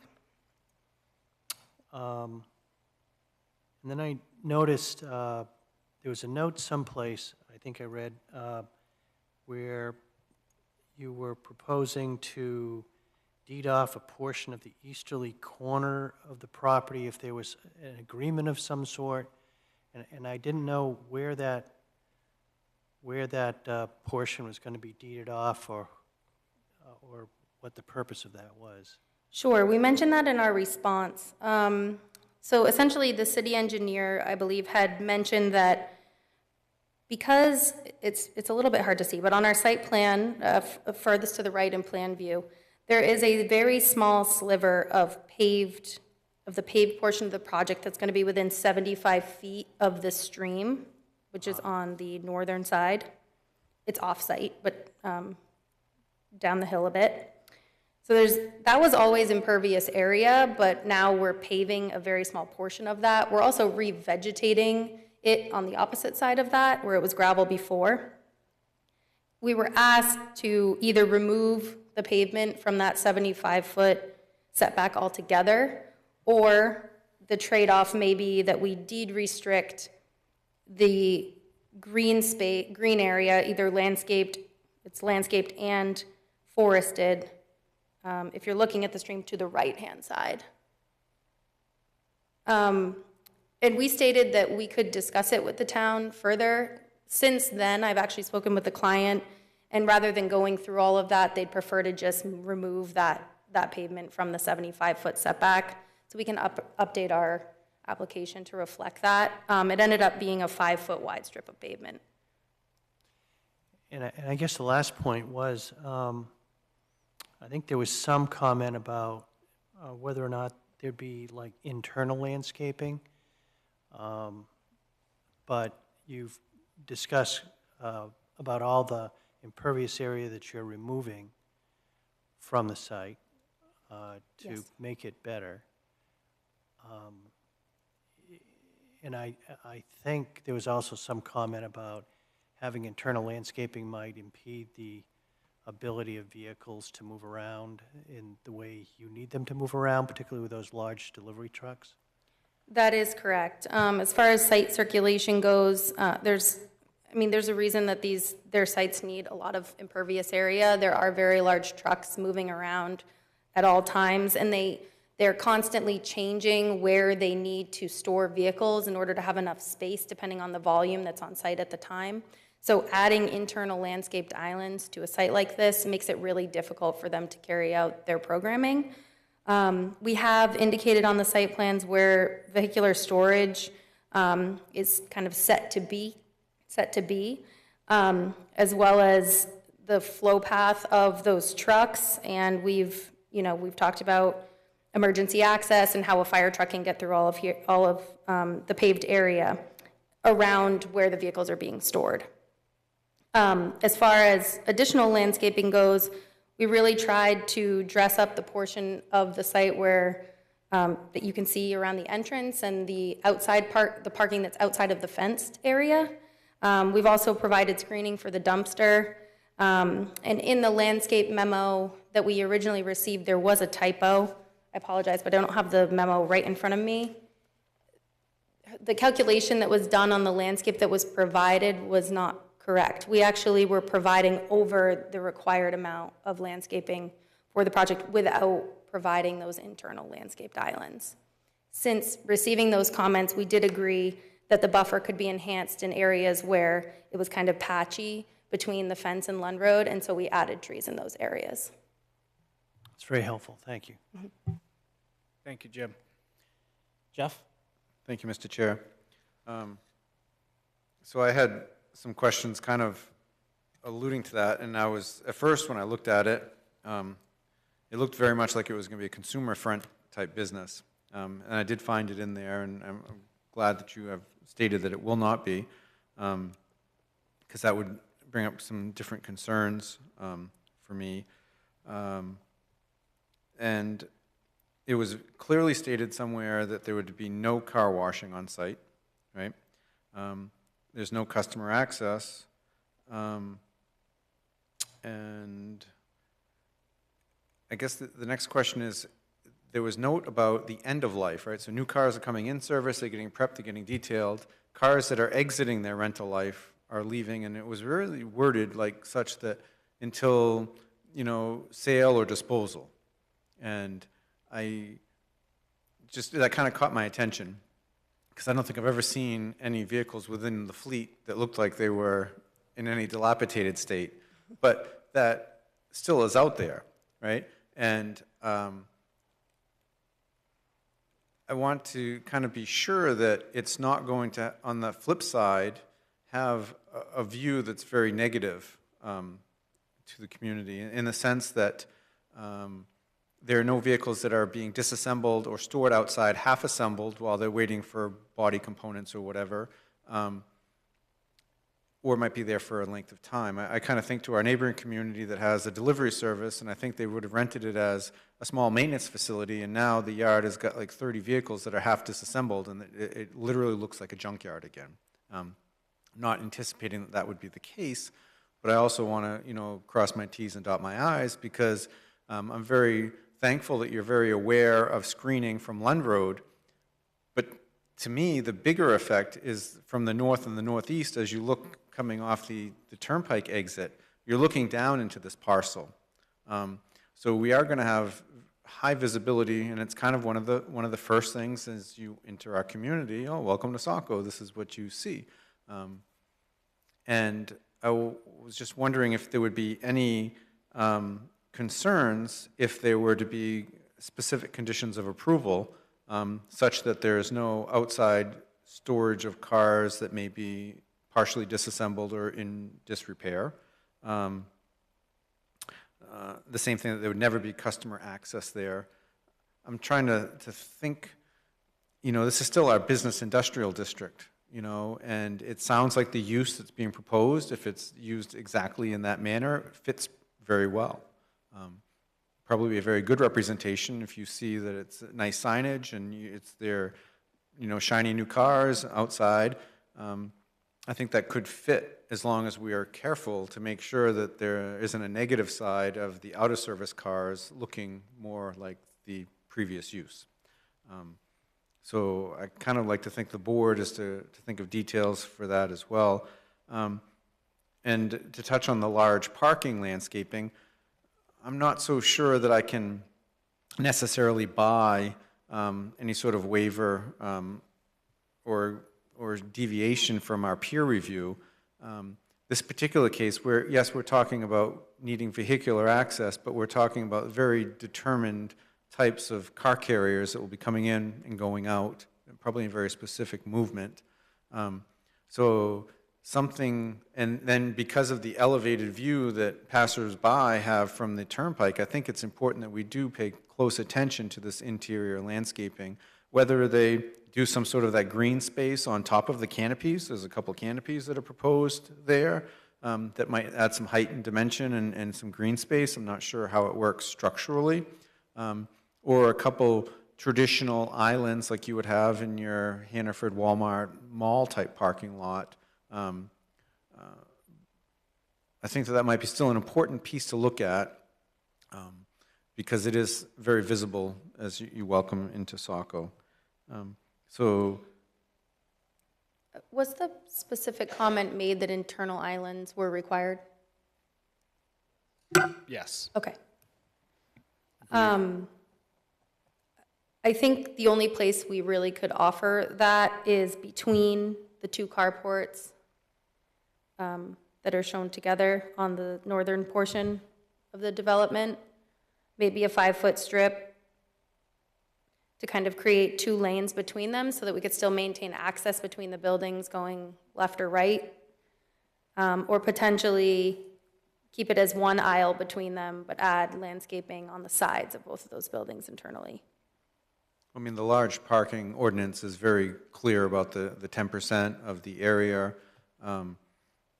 And I guess your creative artisanship. You can do what you want to try to make that fit. I'm just thinking from a review criteria, I tend not to see granting a waiver like we may have on a previous one because of the specific use. These are still, the majority of the vehicles on this site are going to be small passenger type cars, which would allow for some of that flexibility. And I think we should, try to maintain a close adherence to our ordinance for that large parking area threshold, the internal landscaping. And I think it's great that you're being very mindful of the Lund Road view. Currently, there's not, a whole lot of traffic down there.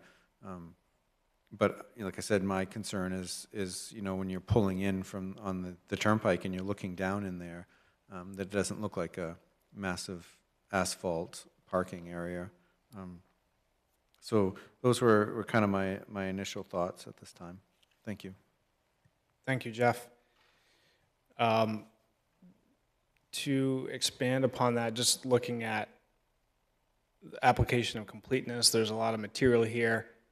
I agree with Jeff. I think reviewing and taking a look at the internal landscape islands, we've had a similar project recently that the applicant was able to convince the board based on parking layout, vehicular movements on the site, and the project programming to warrant not doing internal islands. Some of that landscaping was added outside of it. So I think more information would be a good start to that, showing how the parking is going to be laid out. So we see some parking spaces there, but really understanding the circulation within the site. The parking spaces outside of that fence, that's parking space requirement per the ordinance. Is that why so many spaces outside of the fence? So those are for employees, Those are for employees. Okay, the 17 spaces. where there will be no customers coming to the site. These are all for employees. Okay, that was, And then inside the fence, those are for employees as well, the ones that are striped. But we've left the site almost entirely unstriped with inside the fence because of the way that Enterprise needs to store their vehicles, how it's constantly changing. If they striped, in a year, they may have a totally different program where they need to move things around and then they have to restripe again. So they use cones a lot of the time to indicate to their employees how cars need to line up in order to, be fed into the carport from the left or the right side, just as an example. And then, as I mentioned, we've maintained, my site plans are very small, a 30-foot wide drive aisle around the entire perimeter for car-carrying vehicles to be able to come in the gate, go around, and then come out the gate to exit the site. would that be striped? That could be striped. So we've had two similar scenarios very recently here. So a couple thoughts and concerns of board members were creating the organized chaos that may ensue, making sure that at any given time, emergency services can get in there and navigate the site. So I don't think right at this moment necessarily saying we must have a permanent striping plan. But I believe, and staff can correct me if I'm wrong, we had a plan on the site that something that we could go by, that we could look at and review and say this is sort of the general organization of the site. I believe an exhibit was included in the original application under site circulation, showing those vehicle turning movements. Yeah, so I think I saw one movement, but I'm not sure how. I'm not sure if the plan is to put 1,000 cars in there or 300 cars or sort of, what the overall plan is there. Sure. We can provide more information with the next submittal and try to address maybe the volume, how many cars could be stored in some of the vehicle staging areas that we're talking about. And I can discuss with the client adding internal islands. I'm looking now, maybe, we have 2 very large light poles in the center of these paved areas. Might be a good opportunity to add some landscaping there where there's already an obstruction that people need to avoid. Sure. They obviously, their goal is for the least amount of obstacles for their employees to potentially hit while they're maneuvering cars around the site. So that was our argument for not having internal islands, but. Sure. And then additionally, I would take a look at, I see a lot of notes here that talk about a new or relocated fence. I think being specific as to that, again, try not to site plan the whole thing, but I think those were my big picture immediate thoughts. Not sure if board members had any other thoughts. But then jumping to the crux of the discussion here, the application of completeness. Let me jump and get board members' thoughts here. Sorry, let me. I just have one comment on the fence or a clarification. I think in areas where the fence can be reused, it's in good condition, it will be, but portions of the fence may have to be replaced due to the current condition. Also, there is a very interesting Christmas garland, I would describe it, as being used to screen this chain link fence, and we are going to be replacing that. Yep, great. So understanding that, the extents of that would be great.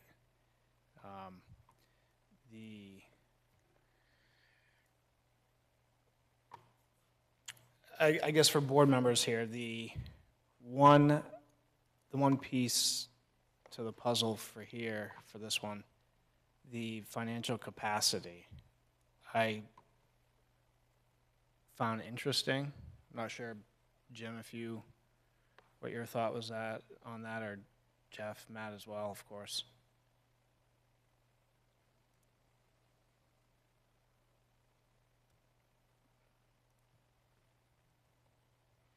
Mr. Chair, where were you looking for that? I was in the application materials. Yes, I'm trying to locate that page quickly here. Exhibit 4. Yes. So that is on page 63 of 135, I believe, on your document. 266 if you have a full document. Emily, have you experienced a document like that? I'll pull it up on the screen here. What page did you say it was in? 63 of 135 or 266 of the full packet?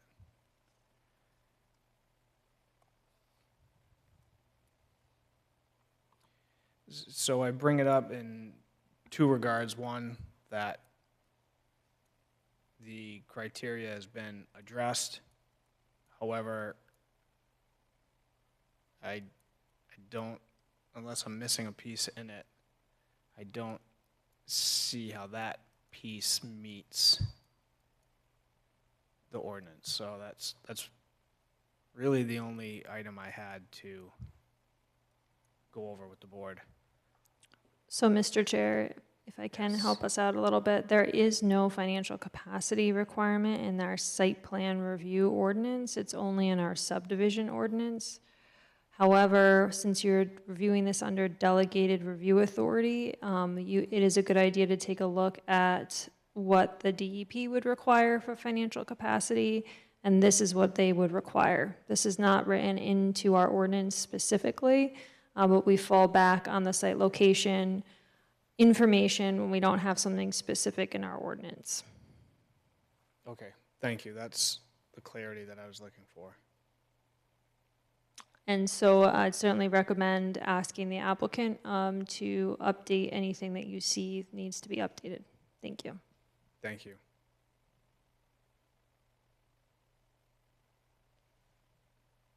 With car companies, there tends to be a lot more words than are generally needed in some of these documents. But the very last page does actually have financial highlights shown.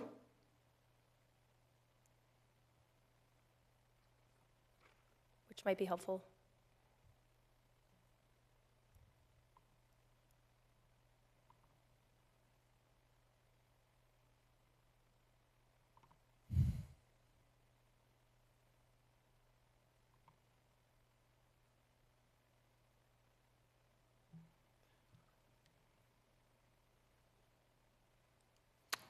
Well, it certainly seems like their assets and revenue is sufficient.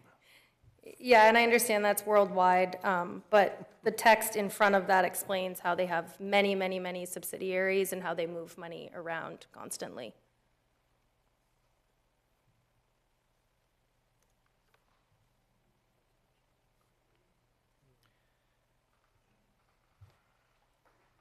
So Kendra, how much work is off-site as part of this project? None. Okay, thank you. Yep.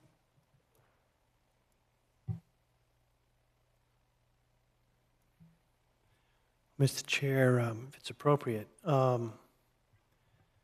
it looks as if from the checklist, notwithstanding some revisions and refinements that the applicant will provide for us in the future, it seems like the application is complete. So I'll move that we make that finding.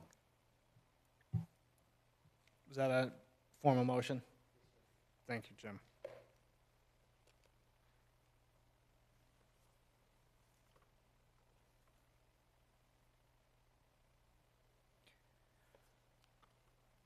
So we have a motion by Jim to find the application for 18 Lund Road, map 69, lot 16, complete.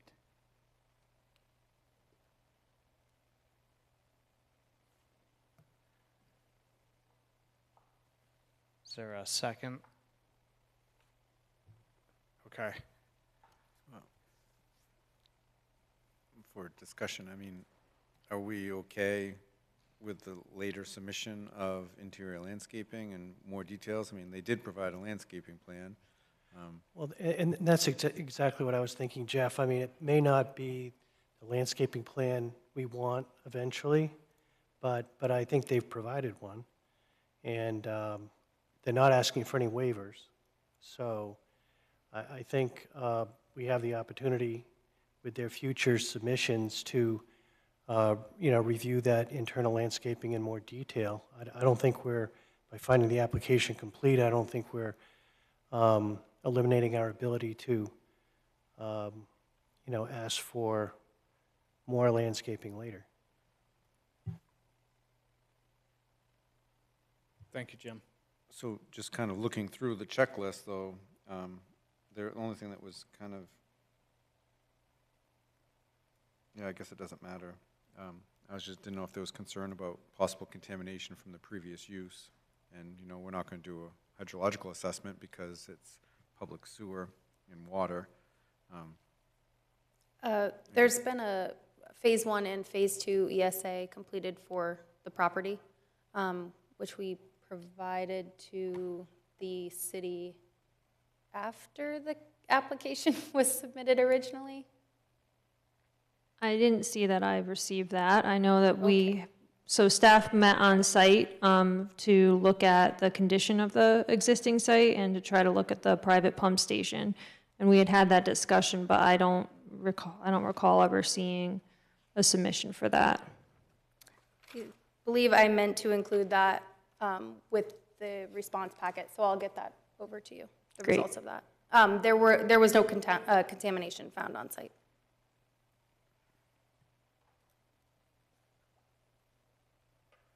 Nothing that needed to be I mean, it's been a salvage yard for 40 years, so there were small little areas of spills and things like that, but nothing that required a VRAP or removal of soil, nothing of that nature. And Should be clear in those reports. and we'll get those on our next revision. Yes. Any other, go ahead, Jeff. If there's no other comments, I guess if, it seems like we're all okay knowing that we're going to get a modified landscaping plan. I would second Jim's motion of application completeness. All right, thank you for the second, Jeff.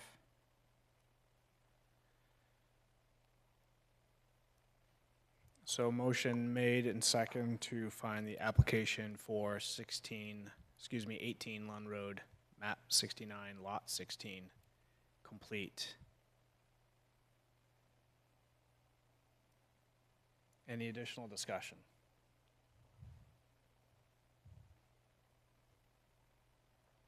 Those in favor, Matt? Yes. Jim? Yes. Jeff? Yes. I vote yes as well. Motion passes 4-0 to find the application complete. Moving along, does the board wish to do a site walk for this project?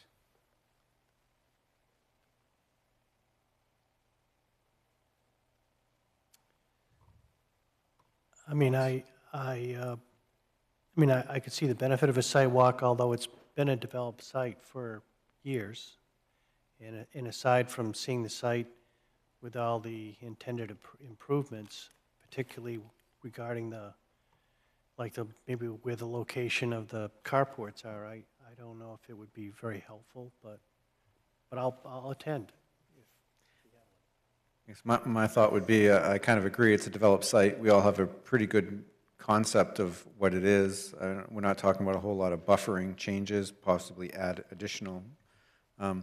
Maybe if they could do a conceptual plan or some sort of like a drone overlay, something from the view, if you can safely get an image from like the turnpike ramp as to where your islands and your canopies would be on the site, a kind of a conceptual layout, I think that might suffice. Because I think that's kind of the biggest view. And maybe one street view from Lund Road, I think would be maybe helpful, a conceptual of where the positioning of those features will be. But I don't think we need to do an on-site site walk. Great, thank you. Matt, any thoughts? I would just tend to agree with Jeff. I think that's what I would want to see. Because there is another, so there's that location, then further down the road, there's another open area that I don't know who owns or what's there, but there was buses parked there, you see when you drive by on the turnpike. And I'm just trying to remember, what do I see? Is that what my eye fixates on, those buses, or is it the spot that you're talking about, Jeff, the further back? I think that now that you kind of are aware of this, there's a very clear line extension and fence line there. Yeah. Currently, the city of Saco owns what used to be the scrapyard, the Saco Steel Facility, and that's where you see the buses and the pile of dirt right now. Theirs is kind of more it looks almost like a field now, a fenced-in field. Further back. Closer to the turnpike. Okay. So it comes to the same line, I think, along the industrial part, or the main turnpike ramp, and they both work away from you, heading towards kind of the south. Yeah, so I would like to see something like Jeff said. I agree. All right, so no site walk, but as part of the revised documents, sort of a little satellite image overlay of some of those building locations. So with that, Emily, are we all right with December 3rd as well? Yes, thank you, Mr. Chair. Can I ask a question, though? Yes, please. I have a list here because I just want to make sure that I get the info back to the applicant that they need to address. Can I just run through it quickly? Yes, please.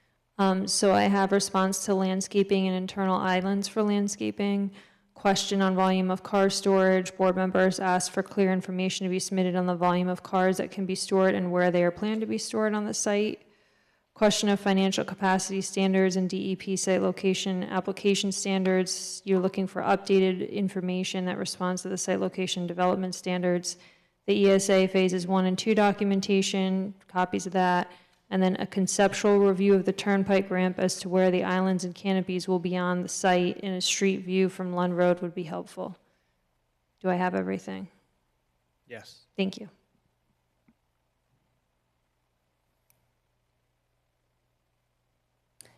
I just have one question. You mentioned a drone view, you mentioned a satellite image, and they're two very different things in my mind. So could I just get a clarification on that? I guess from my point of view, I want to touch on the satellite image, and I think Ms. Prescott kind of hit it. The view, almost like we would do a sight distance review, kind of the height of the car. So if you could, I don't know if you can legally get there, you know, kind of by the guardrail of that ramp as you look down on the parcels where we would be sitting in a vehicle exiting on the turnpike exit looking towards the south. I would like to see the perspective view from that elevation so that we have a sense of how high those canopies will be and your islands, as well as any internal landscaping. I think that's kind of the one image that's going to resonate with people as they pull into our community and what is down there. So for me, that's kind of the key view. Okay. And then obviously street view from Lund Road, standing elevation, what it looks like from the fence. I think those would be the two images I'd like to see.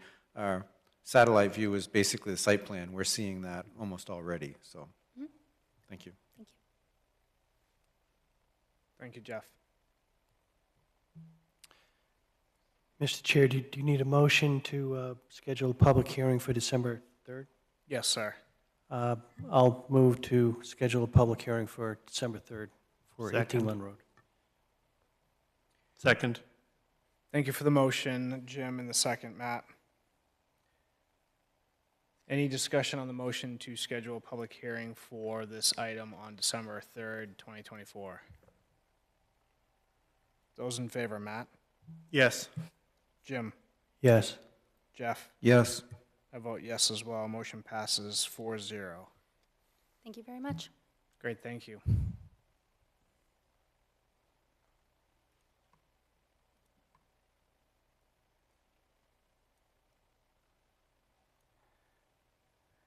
All right, our next item on the agenda this evening is item 7C.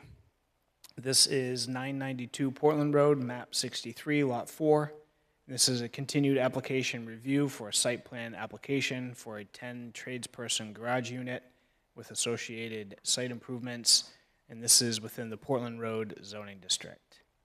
This is presented by Saco Technics this evening. Emily, anything to add?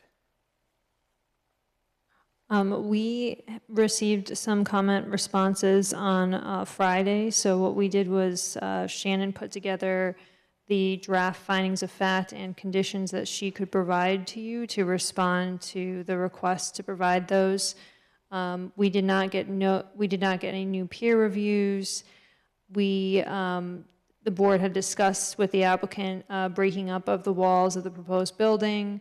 Options for buffering were discussed at the previous meeting, and then we had materials that were supposed to be in the after the fact packet that were listed on Friday. I think where they were received Friday.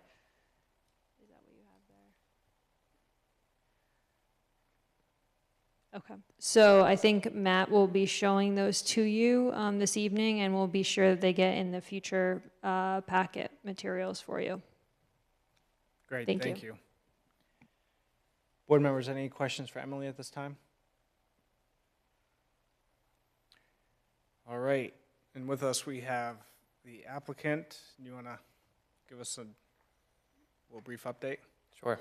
Good evening. My name is Matthew Orr, civil engineer with Saco Technics. Here on behalf of Mr. Gibson, as mentioned, for the proposed 10-unit tradespersons garages. Since the last meeting, the discussion largely revolved around the northern facade and breaking up that long linear wall that was being proposed, and then also some additional buffering around the site between the residential uses on, I guess technically, the southwest and northern side of the property. So I guess I'll go to the wall breakup. So as discussed previously, I think it was mentioned during the site walk and then during the last meeting, about every 3 units. So where my cursor is, the second frame down would be what you would see from that side that had the long linear wall. So there will be about an 18-inch drop in the foundation and those finished floors of those units. Again, that's about every 3 units, so it does break up and give some additional character to that facade there. In addition, we will have that kind of privacy fence being extended around the extents of that property, and we were proposing that to continue the existing wooden stockade fence that's on site today. And then to the southern side, we did add 3 maple trees along this southern area of the parking lot. We did have some snow storage within that area as well, so the trees that were chosen do have kind of a higher canopy. Will provide for that snow storage to be able to be placed underneath as those mature and grow. And that did achieve one of the comments from the landscape peer reviewer, which was for a 2.5-inch caliper tree to be placed on the project site. I know one of the other items that was brought up during the site walk and the last meeting, if I recall, was coordination with CMP, and we have reached out and are still awaiting kind of a site visit to assess what the final, their thoughts on transformer use and needs for the property. So happy to answer any other questions you may have. Great, thank you. Any questions from board members at this moment? Jeff? So Matt, just to touch base, I mean, we were pretty clear that the tree that's in the south corner is going to be lost because of what needs to take place for the storm water collection, correct? Yes. The tree that's in the kind of southeasterly corner, we don't know yet because we don't know where CMP will be necessarily coming across. Is that correct? Because during the site walk, I think there was conversation about those 2 trees and kind of some of the visual appeal that it has along that Route 1 corridor. And we didn't know if that was going to be possibly saved. So is that still up in the air? And just so I'm clear, there was a smaller tree. It was in this area here. No, a little bit more to your right, a little more to the east, Oh, right yes, there. we did locate. They're pretty close to the property pin there. Mm-hmm. Those should not be impacted. Ideally, they pull the wires in this direction, but certainly, it would be to their discretion as to how they want those items to be placed. Okay.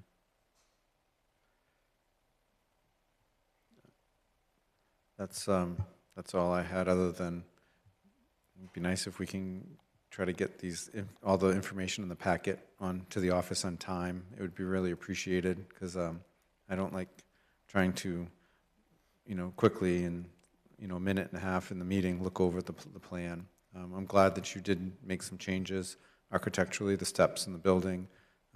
Would have liked to have had more time to review them, though. Thank you. Thank you, Jeff.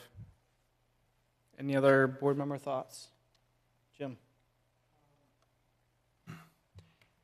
When I was looking at the proposed findings of fact, there looked to be 5 that I found that were either responses from the agency or no responses from agencies were submitted, like 7D. I think 7P for wildlife, and 7, yeah, I guess just those two. There were no responses had been received. And at this point, you still haven't received any responses, or the staff hasn't received any responses to those requirements?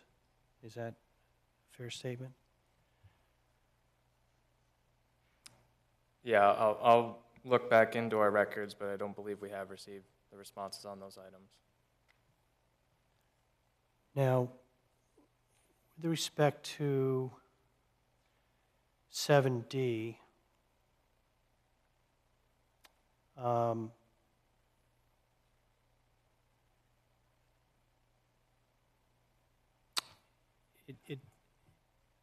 I take it that the proposal that you've presented to us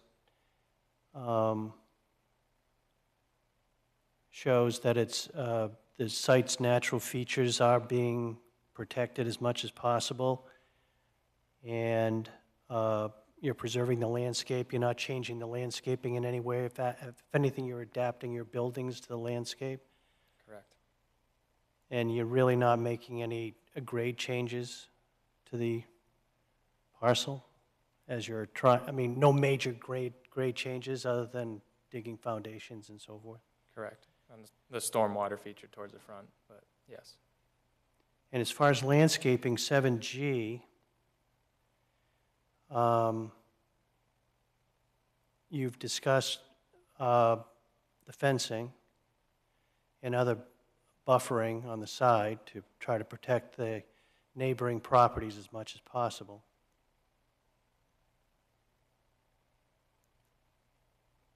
Seven H for off-site impacts.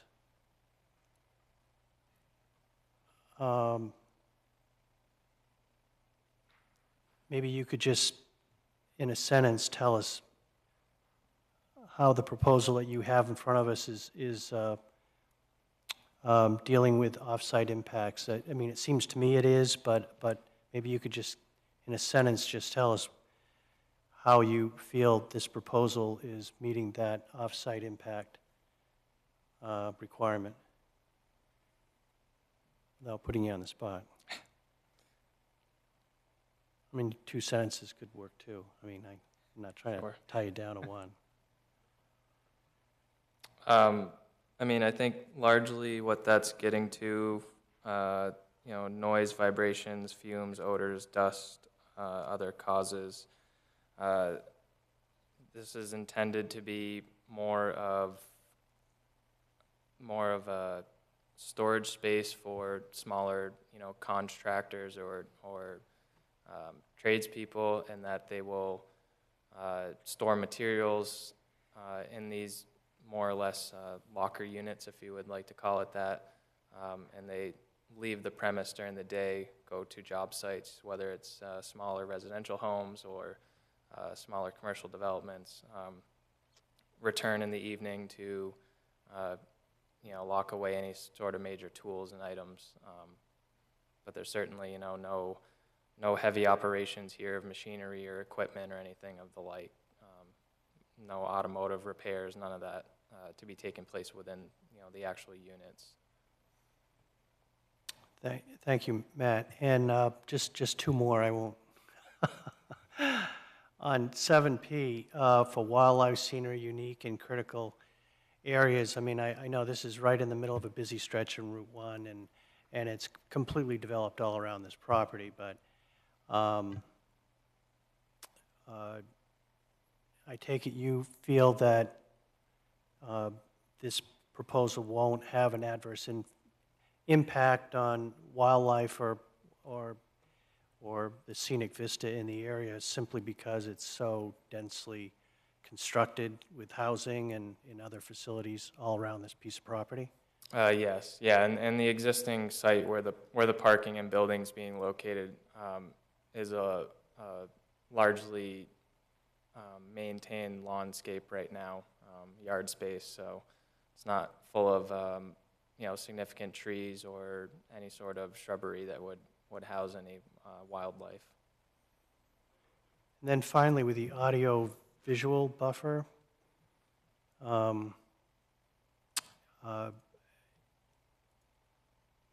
mean, the setbacks you proposed are the setbacks that are required by the code, and it seems like you've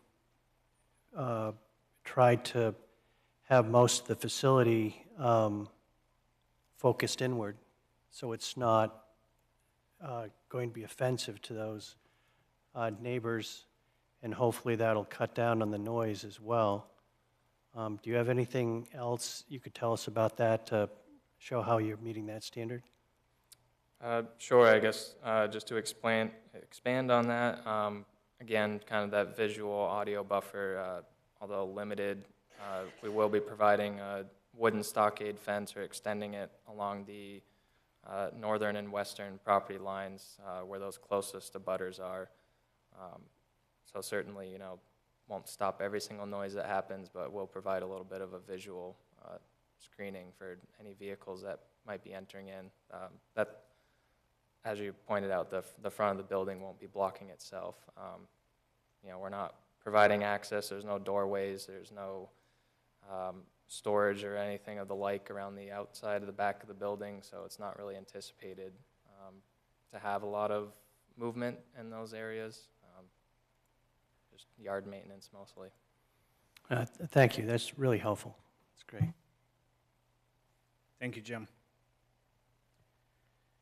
Any other thoughts from board members? Jeff? Thank you, Mr. Chair. Yeah, I mean, Jim pointed out a lot of details there, but I really feel like I originally thought this was going to be a pretty simple application and put through, and I think they've done a fairly good job. However, I'm just not comfortable where they haven't addressed a lot of the comments by our staff. We have a very good professional staff that has brought up some comments, as well as the information from the Maine Department of Inland Fisheries and Wildlife and Natural Areas Program.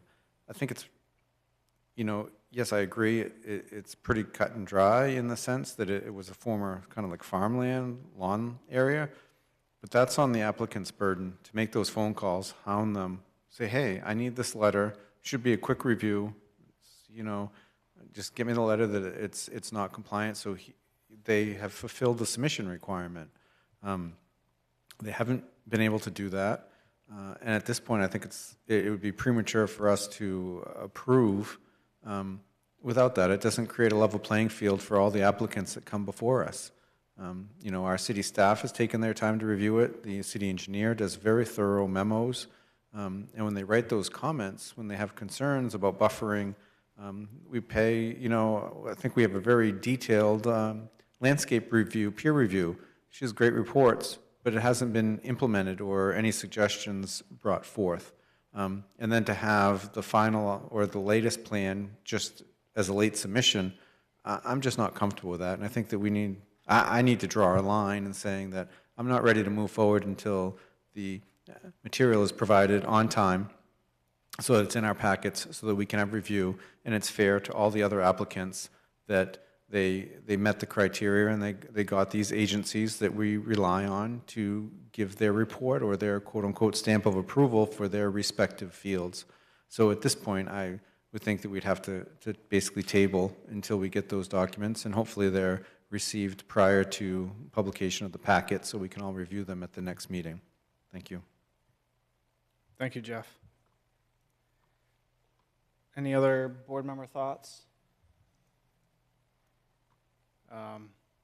Matt, I'm going through kind of checking some of the notes I had.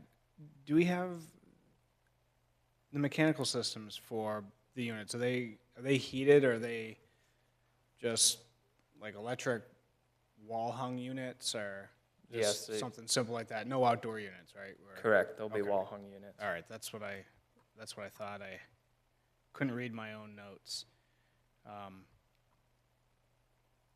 Great, thank you. So a few thoughts and concerns from board members here. A few of the items, as we've noted here, a few of them still outstanding. I think, Emily, if we if we could hit some of the ones that Jim had mentioned and get those findings updated, I believe that would be, let me go in order here. 7D,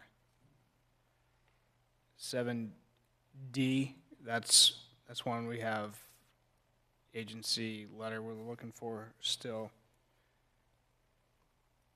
G, that's getting that tidied up with the landscape peer reviewer. And I think H and T, I think Matt addressed appropriately. And then there's P. So D, G, and P, I think of those few that, again, that Jeff had mentioned. Tidying up. Board members, as far as any conditions of approval, any comments or notes there?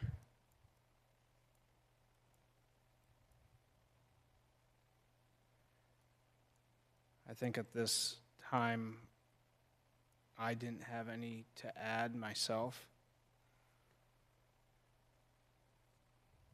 But as we're working towards wrapping up this review, I just want to make sure we've captured everything and given the applicant and staff the appropriate direction as necessary.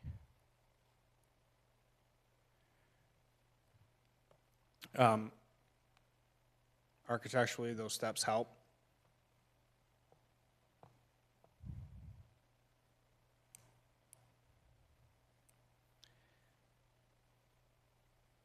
Jeff? Just as a condition of approval, I think it's kind of covered in zoning, but I think I brought it up before, the term tradesman's garage. You know, I know that's what they're calling the building, that's the use, but typically by our zoning, office of a tradesman would have outside storage. And I thought we were very clear that there's going to be no outside storage at this premises. And I think that might be important to loop in as a condition of approval. I would support that. Other board members' thoughts?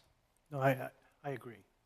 I think that makes sense. I mean, the site is too small to allow for outside storage anyway, but it's not going to hurt to make it a condition of approval, just to cement it.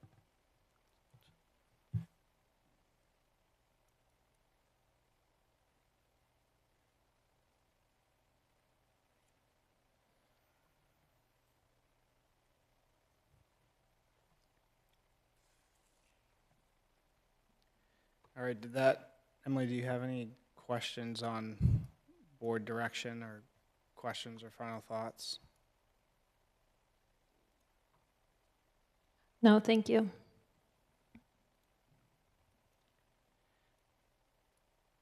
So, Emily, if the board wishes, is there a particular date that we could see the applicant return with hopefully these items? Obviously we have some of these outside agencies out of everyone's control here, but sort of a goal here, sort of schedule. I mean, I think you'll have to ask the applicant. November 19th is as far as when they can get the agency letters and responses. We will need to send this back out for a landscape peer review, so I'm not going to be able to give you that answer by the time that your packets are due in 2 days, or 3 days. So is there, if we were to choose December 3rd, is there at least room on the agenda for that? Yeah, date, there if is. that works? Mm-hmm. Okay. You have closed the public hearing, though, so you need to make sure that the applicant That's sort of my agrees next. to the timing. Yep, that's my next question. So does that, Matt, work with you? The December. So we were the 15th. So we'll be, to your point, December, even if we were at the 19th, we'd be looking to get an extension on that. So that, Matt, does that work for you that date, December 3rd, to get responses from the other agencies, from the state, and tidying up with the landscape architect? Do you think that's a hurdle or doable with that date? Nope, I think that's fine, yeah. And in fairness to the peer reviewer as well. Okay, great.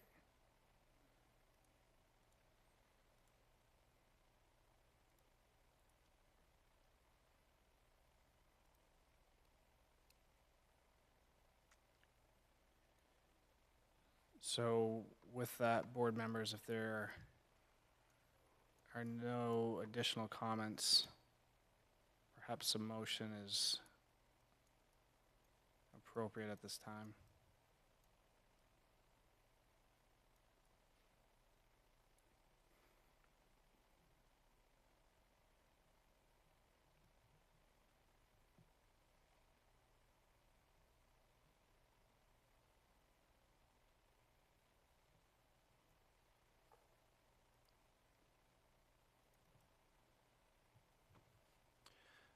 So, Mr. Chair, if it's appropriate, I'll move to continue our review of this application on 992 Portland Road to December 3rd.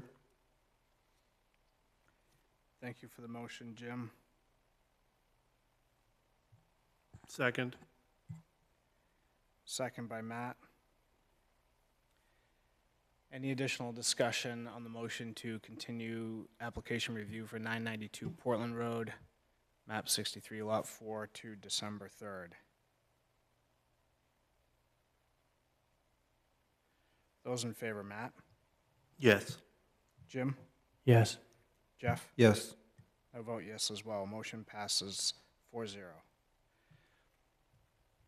Great, thank you. Thank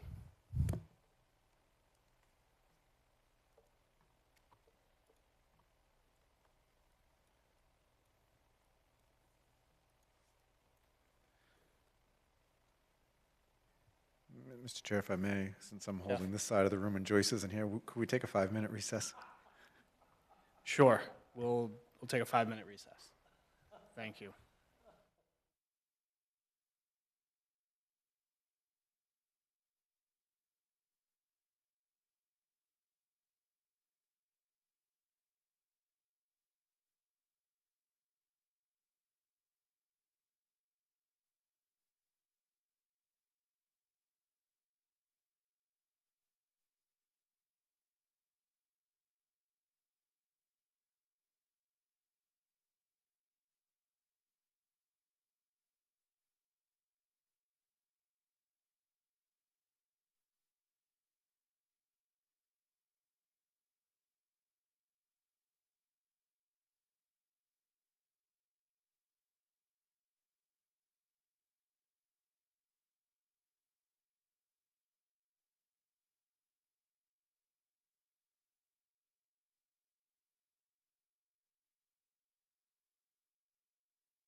All right, we will continue here. Thank you, everyone, for that short recess. Our next item on the agenda this evening is item 7D, and this is a application review for a proposed site plan amendment for HEP Solar, and this is for an accessway amendment on Berry Road. And this is map 95, lots 2, 5, 6, and 7, along with map 94, lot 7. And this is presented this evening by CV Mahar Engineers. And anything to add on this item, Emily? Just a few things. Thank you, Mr. Chair. The planning board here did issue a site plan and conditional use approvals for the solar farm off New County Road, which is what this is, on May 28th. So we are not site plan reviewing the whole proposal again. We're only looking at those items that have changed or been revised on the site. So it's important to keep in mind. After that approval, the applicants had reached out to me and wanted to discuss a potential site plan amendment to change the access way after they had further reviewed the area, and you'll see some notes about it in the application materials. Working with area residents, Thomas Donnelly from HEP Solar brought forward a revised memo of understanding, which would upgrade and resolve the ongoing Berry Road issues. And the city council actually approved this MOU at its September 23rd meeting, and that's been executed. A copy of what we have so far is in your meeting packet. So just a little bit of a background, and as part of this, the applicant's looking to gain site access on that side rather than going off the original site access, and I'll let them go into more details on that with you this evening. Thank you. Great, thank you. Board members, any questions for Emily at this time? All right, great. And we have Mr. Reed here from CV Mahar. If you'd like to go ahead and give us a presentation. So again, Jeff Reed with CV Mahar Engineers. Happy to be here tonight on behalf of HEP to present this application for a site plan amendment. I think everybody, all the board members that were here were also here the night that we approved. So I can skip through fairly quickly a summary of the existing site. You know, it was 1,900 feet off of New County Road, about 96 acres, rural conservation district. You know, there were some challenges with the existing site, including forested wetlands, vernal pools, streams. We had some clearing considerations there too. As of right now, we have all of our permit approvals, including, as Emily mentioned, the city planning board site plan review and conditional use permits. We have our main DEP SLOTA permit. We also have a main DEP NERPA Tier 3 wetlands alterations permit and a permit by rule as well for activity adjacent to natural resource. I apologize, this is an earlier version of this presentation. Also added to this is Army Corps of Engineers general permit application that came along for the wetland impacts as well. So this slide was included with the application materials, a figure that basically outlines what we're hoping to accomplish here. And you can see my cursor on your screens as well. What this shows is the current permitted array. We've got a couple of color-coded items in here. Green are sections of secondary access road, service road, that are no longer necessary for the application. This section of yellow through here is where we're proposing to tie in the new access road, and we're going to connect to an existing driveway just over the property line. Just over the property line here to an existing driveway that connects into the end of Berry Road. Some of the important items, and one of the reasons that we're looking to pursue this is there's an obvious savings in impervious area, road construction, also significant reductions and conversions in wetland impacts and natural resource impacts. The blue circles that we show here on the site plan are areas that we are eliminating direct wetland impacts and converting those to indirects. because we no longer have portions of road through there, we can minimize our disturbance to some site clearing, but leaving stumps, leaving the natural ground surface in there. So you can see in the table in the upper right-hand corner here, you know, we're reducing from 153,000 square feet. I'm not sure why that keeps kicking over like that. Down to 106, which is you know, 46,500 square foot reduction in impervious area. We're reducing our direct wetland impacts by over 14,000 square feet. We're increasing the indirect wetland impacts by almost the same amount, a little bit less. That kind of goes to the conversion from direct to indirect, which is a much less significant impact. The total wetland impact reduction is 392 square feet. Now, also included in the application package, this is a little bit more of a blow-up that shows where we're connecting and proposing the new access. So this section in red here ties onto the existing main access drive. This 20-foot wide road gravel drive that runs through the center of the project. This new access will also be a 20-foot wide gravel access road constructed to fire access road standards for emergency vehicle access. And you can see just below and over the property line where we're connecting to that existing driveway. We've done some preliminary engineering on this. Again, with another figure that was included in the submission packet that includes a little plan and profile showing that we can meet grades, we can accommodate drainage with minimal impacts and minimal grading to the surrounding area. Again, this just kind of highlights the reductions that we're looking at. The savings that we're hoping to realize from the reduced impervious area and road construction, roughly 62,000, almost 63,000 square feet, are going to be redirected to off-site improvements to work on the private portion of Berry Road. So that's how we're looking to accomplish that.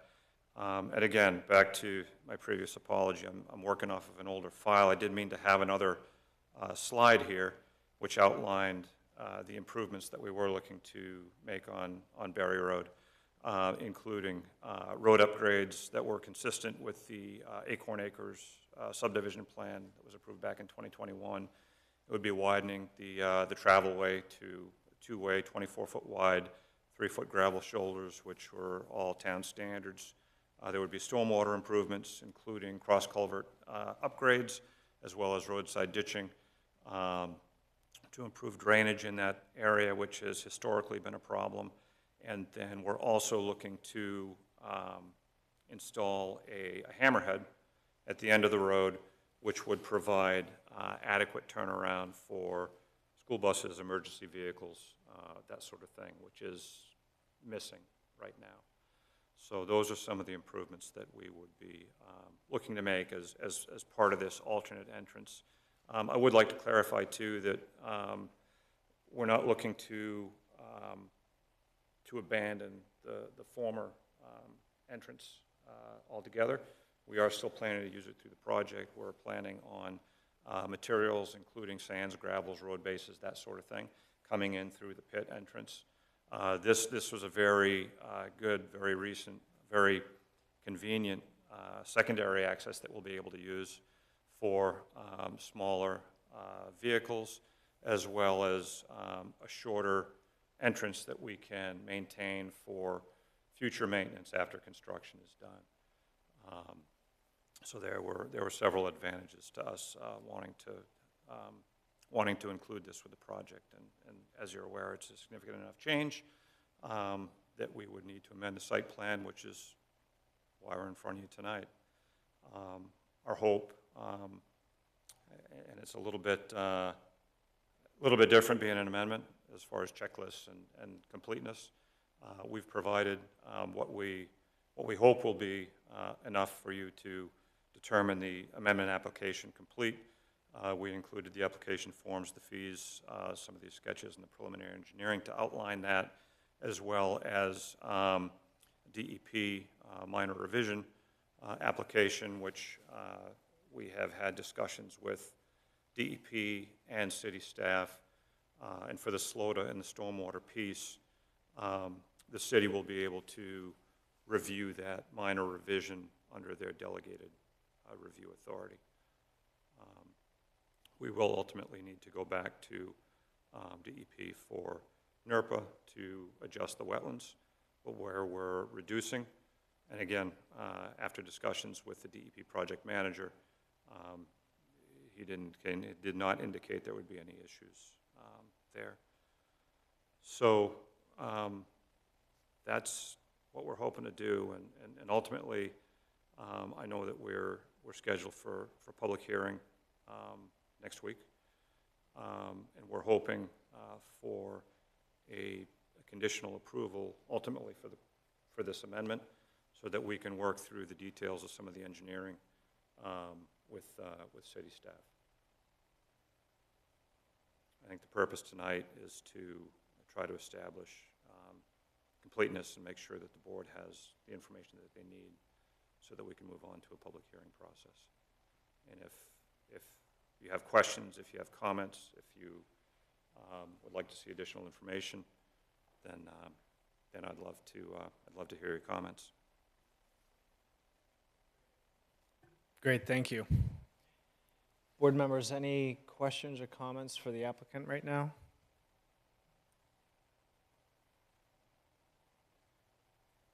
I had a few, Jeff. Sure. So the access road through the pit property off of New County, so that remains throughout the duration of construction. Right, but that's not. And then after, once we get to the final completed project, that would be discontinued. Our vision is that after construction is complete, that this new entrance will be the more permanent maintenance entrance for the facility. Okay.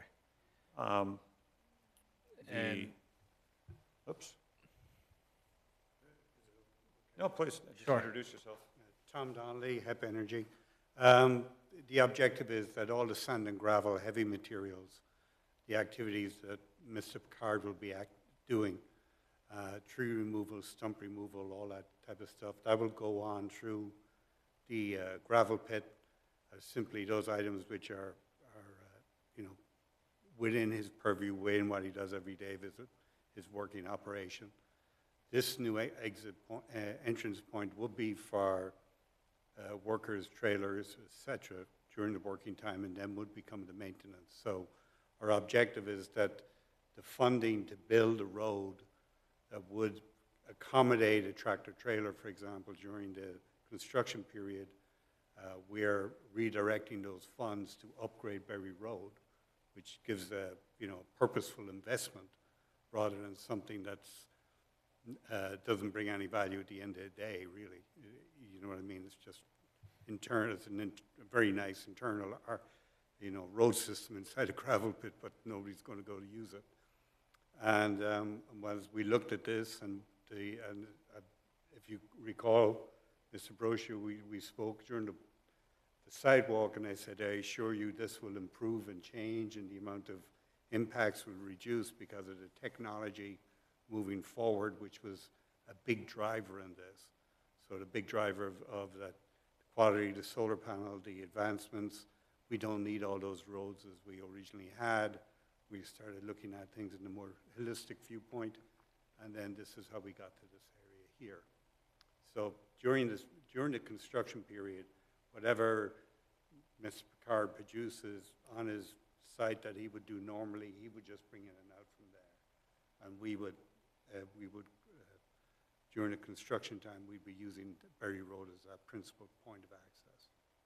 Okay, great. That's where the redirection of funds is. Right. Yeah, that's good. That's great to hear. I think that's much appreciated that the construction is through the gravel pit property, and the final for the maintenance accesses off of Berry Road gets improved. That's much appreciated.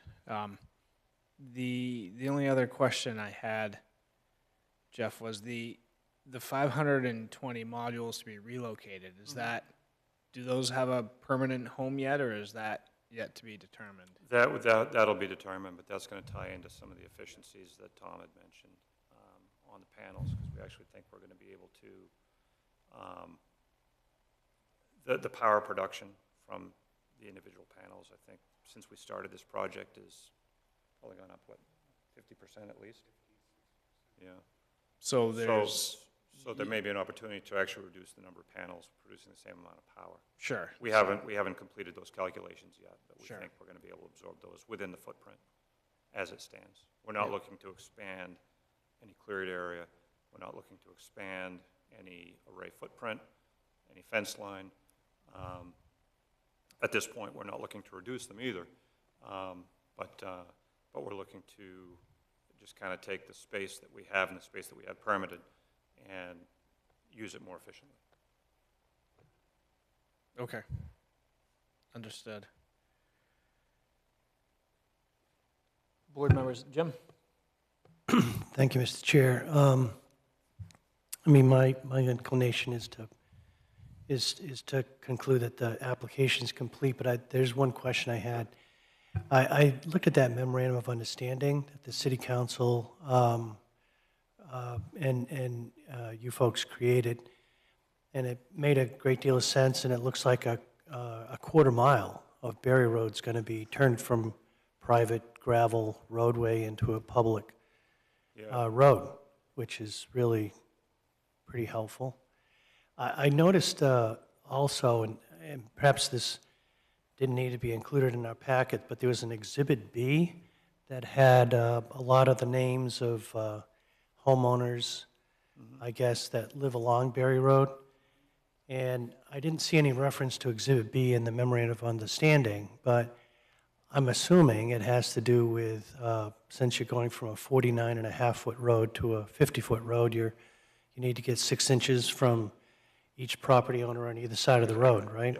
To be able to widen the road? Exactly, and 3 inches? Yeah, Tom's worked very hard with all the owners on that street to accomplish that. I didn't see, there seemed to be some spaces that people hadn't signed off. Is that going to be a problem, or? Every household has signed off. In the spaces you saw in the Exhibit B, I put in every 2 members of the household who were on it. As it turns out, for example, Crystal Way is a private road with easements only by 1 person. Ah, I see. You know, so we are actually doing a perpetual easement. It started in 2021 as a quit claim deed, but perpetual easement seems to be a more acceptable method of doing this. And we're taking it from 3 rods, which was 49.6, out to the 50 feet. Mm-hmm. We're updating everything. We have a lot of storm water calculation to do to flow both north and south, and all these, you know, everybody's on board. I've met with every household at least once. That's great. It looks like a very good proposal and very helpful to the area. Thank you.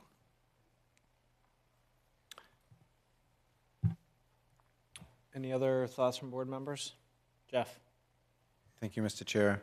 Just wanted to touch base because, you know, I had concern with the original layout of the ongoing emergency access through the gravel pit and the changing operations. I think this would be beneficial, but I'm feeling like the 3 of us have a little bit different interpretation of this new proposed access. I understood Tom to say that, yes, this will be the ongoing maintenance access, but it will also be the equipment delivery access. The trucks and trailers that are delivering all the arrays and frames and wiring and hardware will be coming through Berry Road, and the only thing that would be coming through the Pickard pit would be Pickard's excavation equipment and materials, gravel, earth, aggregate materials. Is that correct? Well, The work that he would do. So right now, it's preparing and installing the aggregates and the road building materials, some of the fill, I believe, and correct me if I'm wrong, he's also tree clearing, that sort of thing. So he'll have ongoing operations. And if you remember the plan going through, we kind of had the phasing and everything else. So he'll be involved through the whole project. But yeah, most of the, like the worker traffic is planning to go in and out of this access through construction. It will be used for construction as well. But one of the benefits is that for a longer term, and not like there's going to be a ton of maintenance traffic after this thing is constructed. It's a couple times a year. But it is also, to your point, a shorter, more easily maintained, more straight line emergency vehicle access if needed, security access, and that sort of thing. So when the opportunity came to pursue this as a secondary or an alternate entrance, we jumped at it.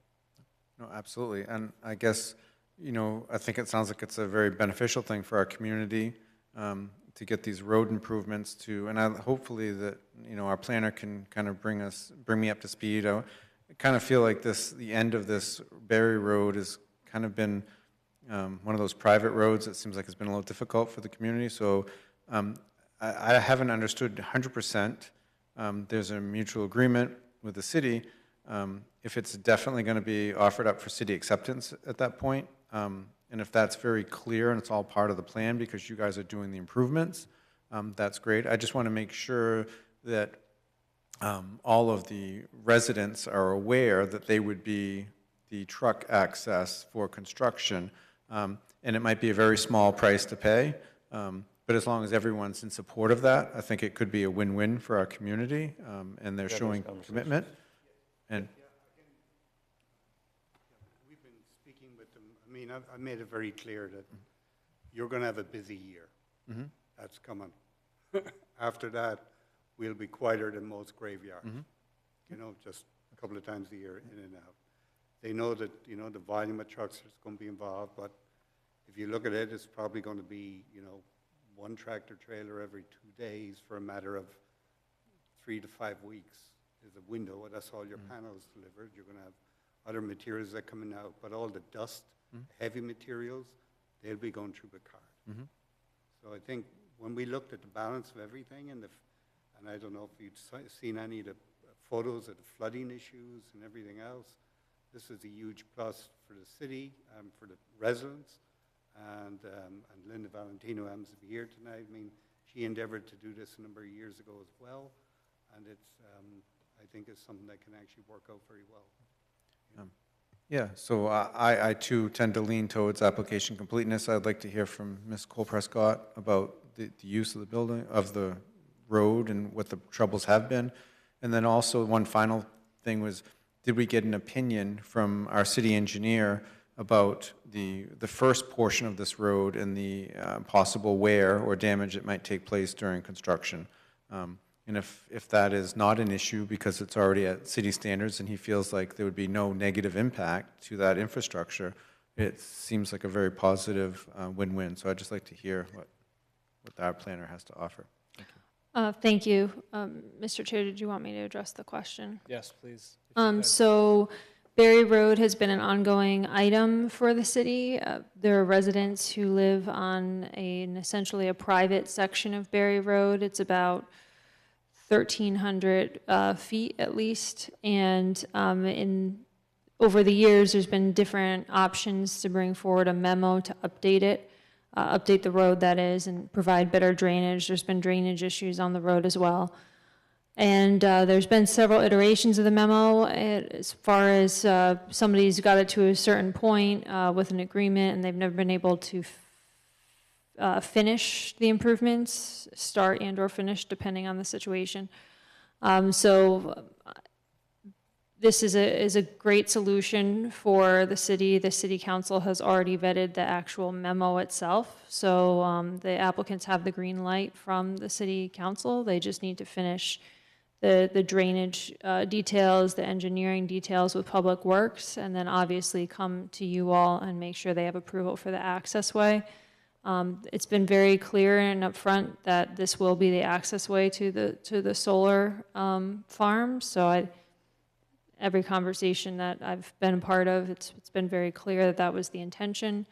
What was your other question? If the city staff, as far as the engineer, had reviewed the first portion of the road, if we make this the primary construction site, if there could be a negative impact to that infrastructure. And I'll throw one other question while Deputy Chief's here, is if we feel like the response time would be any better or no different, and obviously the roadway is much better for our emergency vehicles not trying to navigate that maze through the pit, if he feels like it would be adequate and just as safe having this the primary ongoing emergency exit. Those are my two remaining questions. Mr. Chair, you want me? Yes, please. The city engineer has been involved in all the discussions. I will tell you that from Public Works, he went out on the site. He's well aware of what's the proposal is, part of the MOU process, everything else. I did receive a comment from Public Works. I can follow up with them and ask them to put anything like that in writing, because it was a verbal comment that their preference would be to see construction access going not through Berry Road, but they don't have anything, like I said, in writing, and I think they're very supportive of the Berry Road improvements overall. So if it was a matter of getting that in writing, I certainly can follow up. Great, thank you. Any other board member thoughts or questions?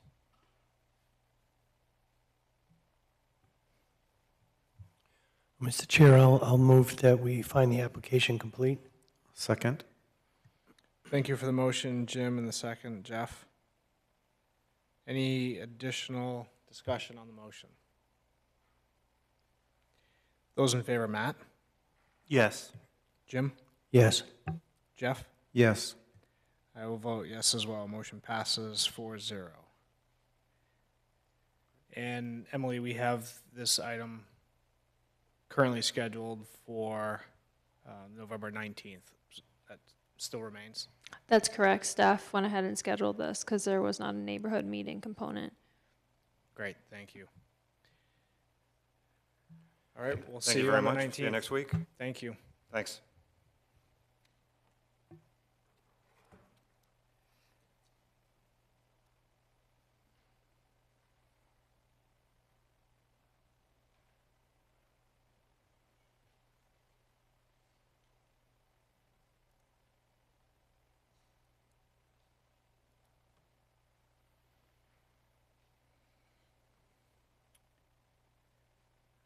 All right, board members, before we begin the next item here, if we could get a motion to continue our meeting past 9 o'clock, if everyone's in agreement, as we're 4 minutes till, that would be favorable to anyone. Mr. Chair, I would move to continue our meeting past the 9 o'clock cutoff hour with a hard stop at 9:45. Thank you for the motion, Jeff. Second. Thank you for the second, Jim. Any discussion? Those in favor, Matt? Yes. Jim? Yes. Jeff? Yes. I vote yes as well. Motion passes 4-0 to continue past our 9 o'clock to 9:45 this evening. All right, great. We'll move to our next item, 7E, and this is 148 Flag Pond Road. This is a zone map amendment petition review to rezone a portion of 148 Flag Pond Road from industrial to low-density residential zoning district. Emily? Thank you, Mr. Chair. The applicants have been working on this petition, or the petitioners in this case, and at the last planning board workshop, I believe we had this on, the planning board saw this back in September, And you had asked for us to give you historical information regarding the previous zoning amendment request that was reviewed in 2021. So that information has been provided in the memo. Those are links where it says January 11, 2021, February 2nd, March 8th, and March 22nd, 2021. It is important to note that was a different request. This is a portion of the property that's being rezoned, or the request to be rezoned. This also went to City Council as new business on October 28th, and then completed the first reading with City Council on November 4th. So you all are asked to review this and provide your report. Ideally, we would love to see a report on November 19th, because this is going back to council in December for a public hearing. Thank Great. you. Thank you, Emily. Board members, any questions for Emily at this time? All right, and with us, we have the applicant with us this evening, and if you'd like to give us an update. Absolutely, yeah. I'm just here mainly to answer questions. I think there was some confusion when you did your workshop, so I'm just here. I was on paternity leave the first time, so my brother was alone, but Sure, I'm here to can answer any you, questions. sorry, could you give your name and? Yeah, sorry, address I'm for the Austin record? Gregory. I'm just an engineer, and I am the brother of the applicant. Okay, great, thank I'm you. just representing him.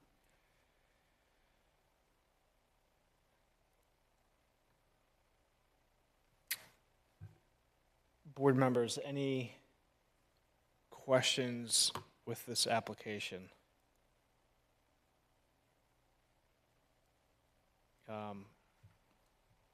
Jim, go ahead. Hi. Hey, how are you? I remember when this application first came up, but I guess I'm remembering it differently when it came up at the workshop, and it may have been my unfamiliarity with the location of the property, but it looks now like the proposal includes transferring a section of the existing lot to this BAAS holding company. Is that right?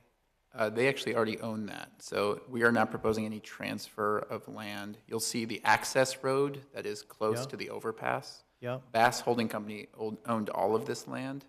They rezoned it from residential to industrial in order to move that access road down so that it could, so that there would actually be an approach and that the fire department would like it as an approach. So they moved that access down to the other side of what is now my brother's property at 148 Flag Pond and shifted his property up. And again, at the time, they owned all of it, and then they sold the parcel just up of that access road, including the old access road, to my brother, who now owns it. Okay, so, all right. So I was clearly quite confused. So Yeah. the portion, I'm looking at the map that shows the site. Yep. And there's a chunk in blue there. And then the top of the map, there's a section that, that's where the old access road is, right? Correct, yep. And that entire light blue area, that's now what my brother owns. All right, so he's owned that for some time now? Yeah, since a year and a half or so, a little over a year, yeah. Okay, and so the proposed, or the access road that they show on this map is simply a proposed access road. The one further, I guess, east, right? If I'm getting my direction right? Correct, yeah, where's our north arrow? Yes, it's actually further just south. Southeast. Southeast? Yep. So that's simply a 70-foot wide strip off of Flag Pond Road, which could serve as an access for that industrial park land in the future. And that land's still in common ownership with the owner of the rear parcel. So it's all still owned by the same person, the rear parcel as well as that 70-foot strip. Okay. Yep.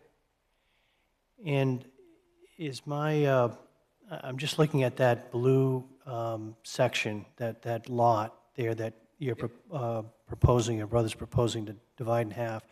Yep. it looks like there's a cemetery there. Is that just very faintly showing? Is that right? There's a That's real, yeah. There's an old 1800s era cemetery that is, it's got a, you know, a granite and iron fence around it. Yep. Oh, interesting. So the section you're asking the city council to zone back from the industrial zone to the low-density residential is just the your brother's lot that he's later proposing to split in half. Correct, yeah, and it's currently used as residential. There's an old farmhouse on it. Yep, With right. a barn that he uses as, it's a residential house. All right, no, that's very helpful. Okay, thank you very much. Absolutely. Yeah. Thanks for the question. Thank you, Jim. Emily, is it possible for you to put that sheet up on the screen here? Because I think I'm more confused than Jim was. I'm trying to share it for some reason. I think I have a little bit more clarity. But I guess I just want to, just for all the board members, we can all look at the same page, but.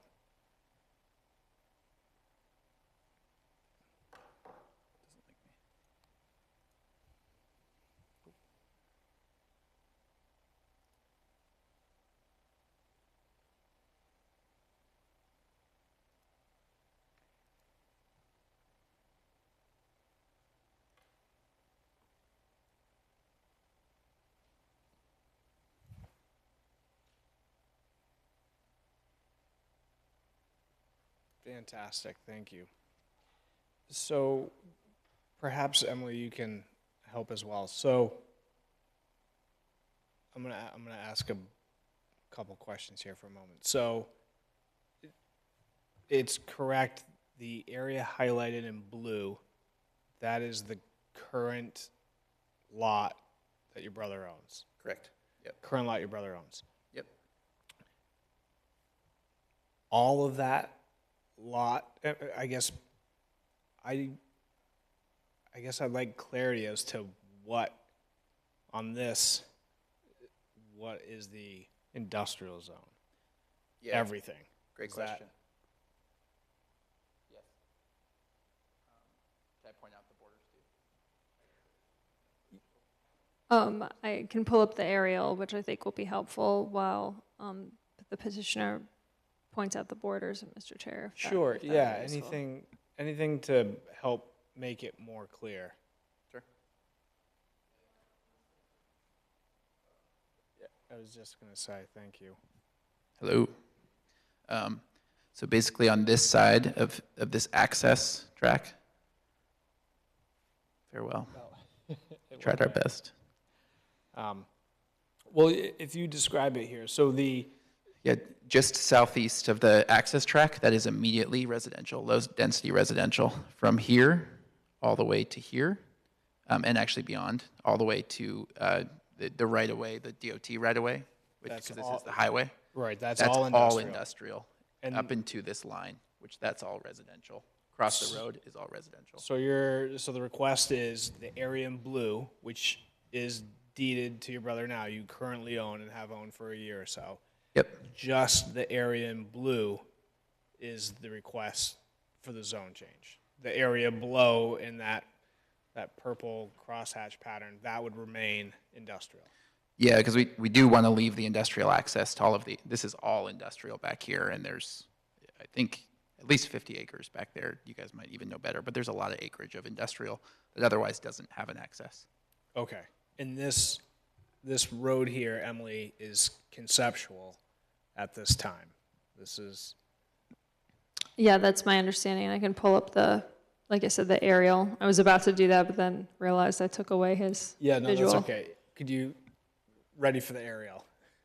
Unless you're approving grass roads nowadays, which I don't think you are, it's a conceptual road.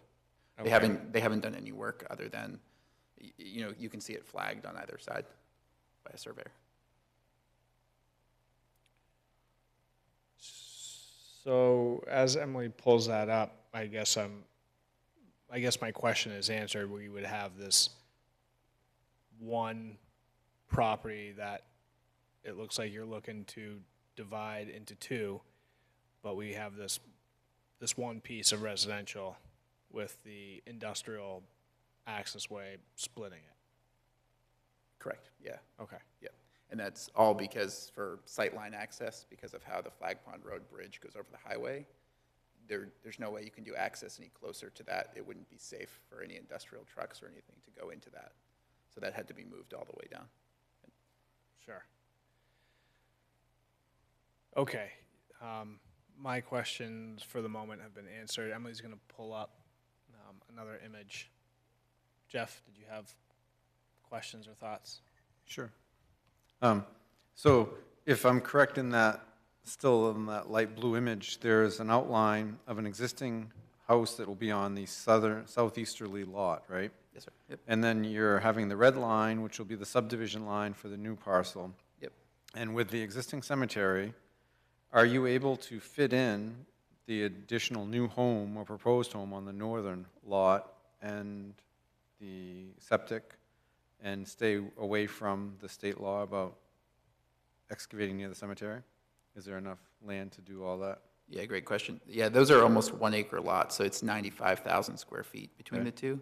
So it'd be almost 44,000. So, state limit with water, you can go all the way down to 10,000 square feet or 20,000 square feet with a well, 10,000 without for a septic. So we have plenty of land area even in front of that cemetery to fit everything.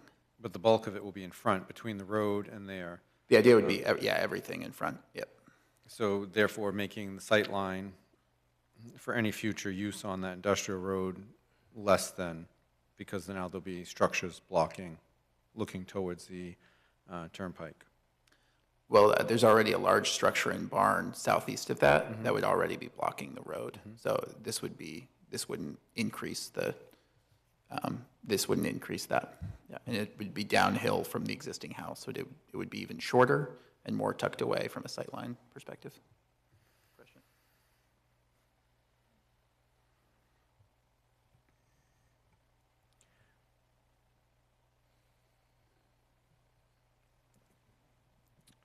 So this is the industrial land that's in the back.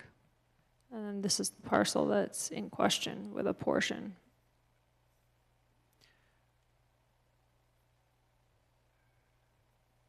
So, Mr. Chair, if I may. Yes. Going back to the ZORS committee, I think the two of us here, you and I were on that ZORS committee, and two other board members may have been watching. I remember very long conversations about this particular area because of the industrial land that's been behind them since the 80s, and the concern about being able to gain access to that land. And it was a tough decision, to make the zoning change at that time. But I think it was very clear with intent to allow continued access. And if I recall, the owners of the large tract of land had said that there's a limiting factor. There's a very large ravine in there, which really financially inhibits the ability of extending like Wyatt Drive or any of the Spring Hill section out to this area of the industrial park. So allowing some other form of access to that land was needed for value. And that decision was made at that time. I kind of really feel like what we're being asked to do right now does two things. I mean, it brings back very clearly spot zoning. We're very clearly re-identifying a spot for a single use, which I don't think is the best benefit to the community and the surrounding houses. At this point, if there were to be a larger industrial development that wanted to use that right-of-way, they could. They'd only have to buy one residential lot, and they could have all the frontage. Now, if we do this, there could be, multiple structures they'd have to acquire. And I don't like encouraging, I know it's the right, but there was a very tedious process of reviewing this, and it's only been a couple of years, and we're back at a petition. We've had several petitions to constantly flip back and forth, and I think it's very hard or disrespectful to the amount of time that it took for many, many people to review this process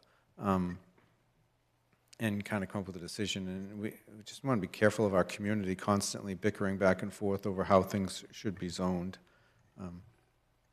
So at this point, I'm not really in favor of sending any positive recommendation to council. I think it's best to be remained as industrial at this time. Thank you. Thank you, Jeff. Would it be appropriate for me to speak to some of those? Or? Yeah, hold on one moment, please. Any other board member thoughts? Comments, questions, concerns?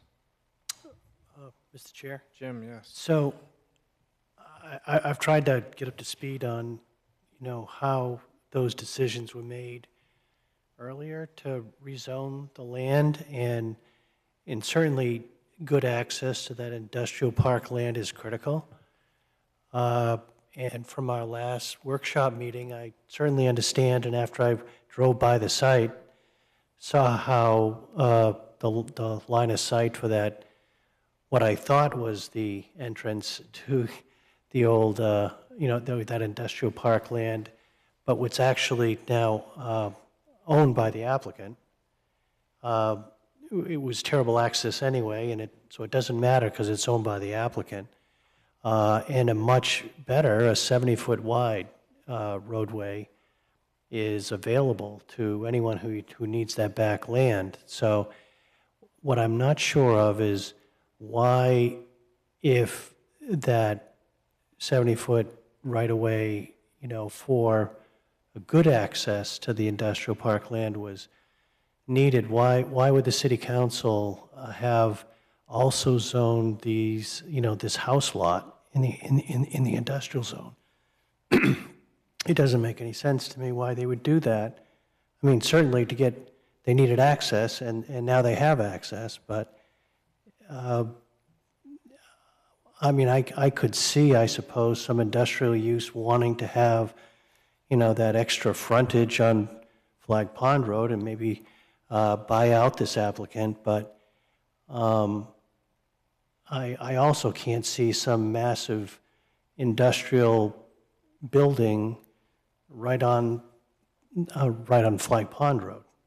Now, I can see it out behind Flag Pond Road, but not some huge structure on Flag Pond Road. So it seems to me that this lot really doesn't serve the city any purpose at all as an industrial land, but it certainly is providing residential space, and an additional lot isn't going to hurt. So I'm kind of torn because I realize this has been a very hot topic in the city between the planning board and the city council in the past, but it seems to me that maybe the city council just zoned just a little too much for the industrial park.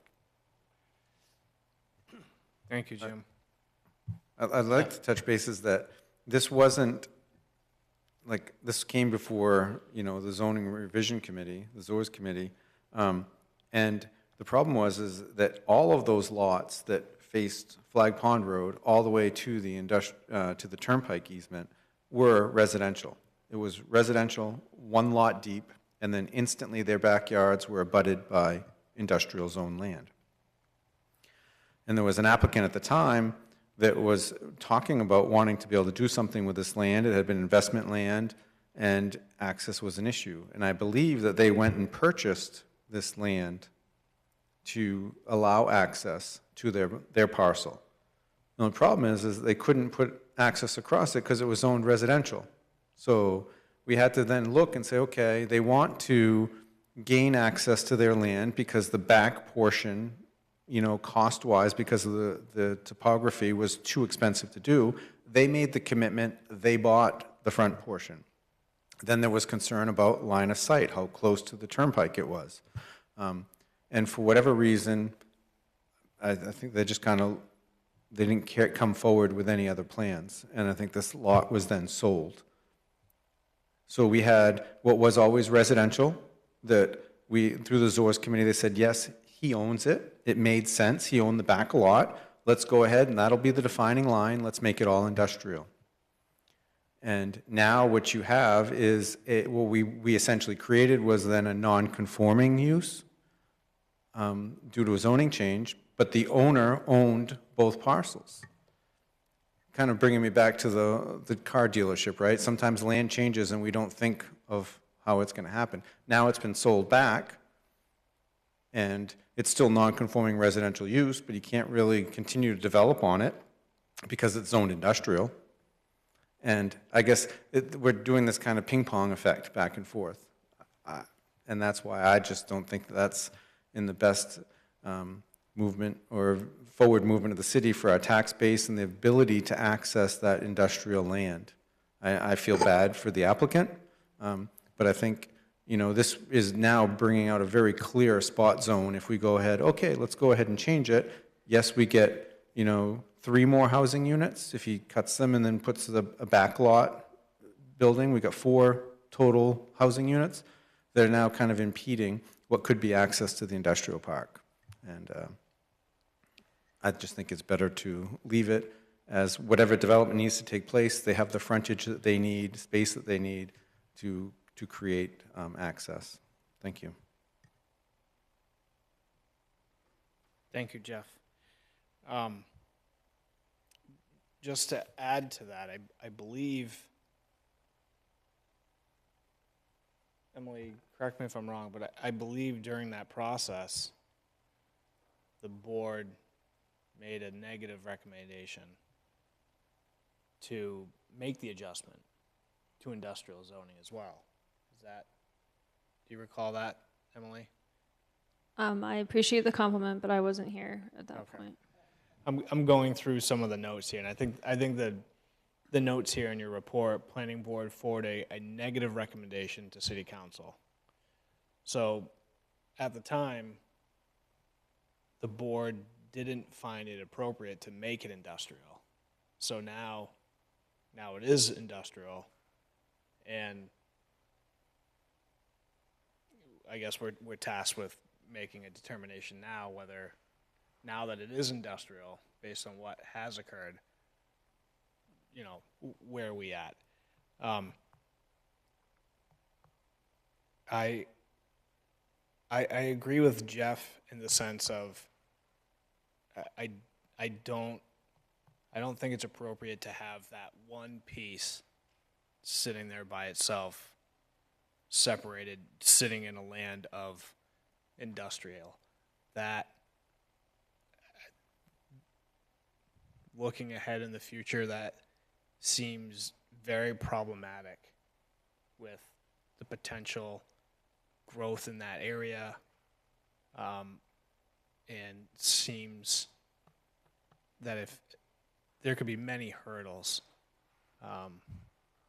to be brought about if there's that spot zone, as Jeff correctly observes there. So that's my concern there. That's my hurdle. It's that one little piece floating out there. If it were all residential, just like it were before, I would feel differently, but the spot zone alone doesn't meet the comprehensive plan. So that's my hurdle on this one. Any other board member thoughts? Additional questions?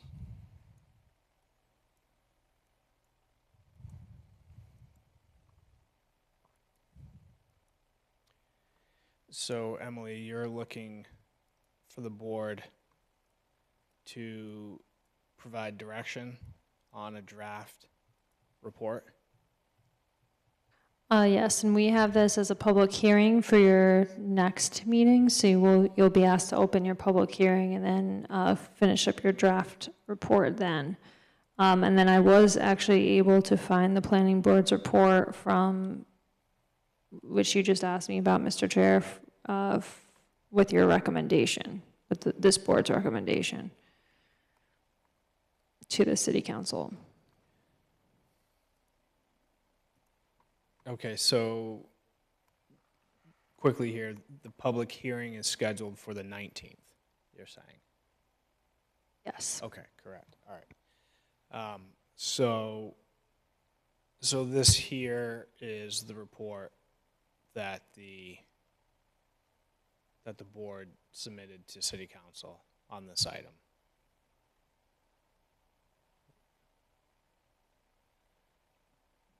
Or is that the application? Oh, that's planning board report, okay, yep.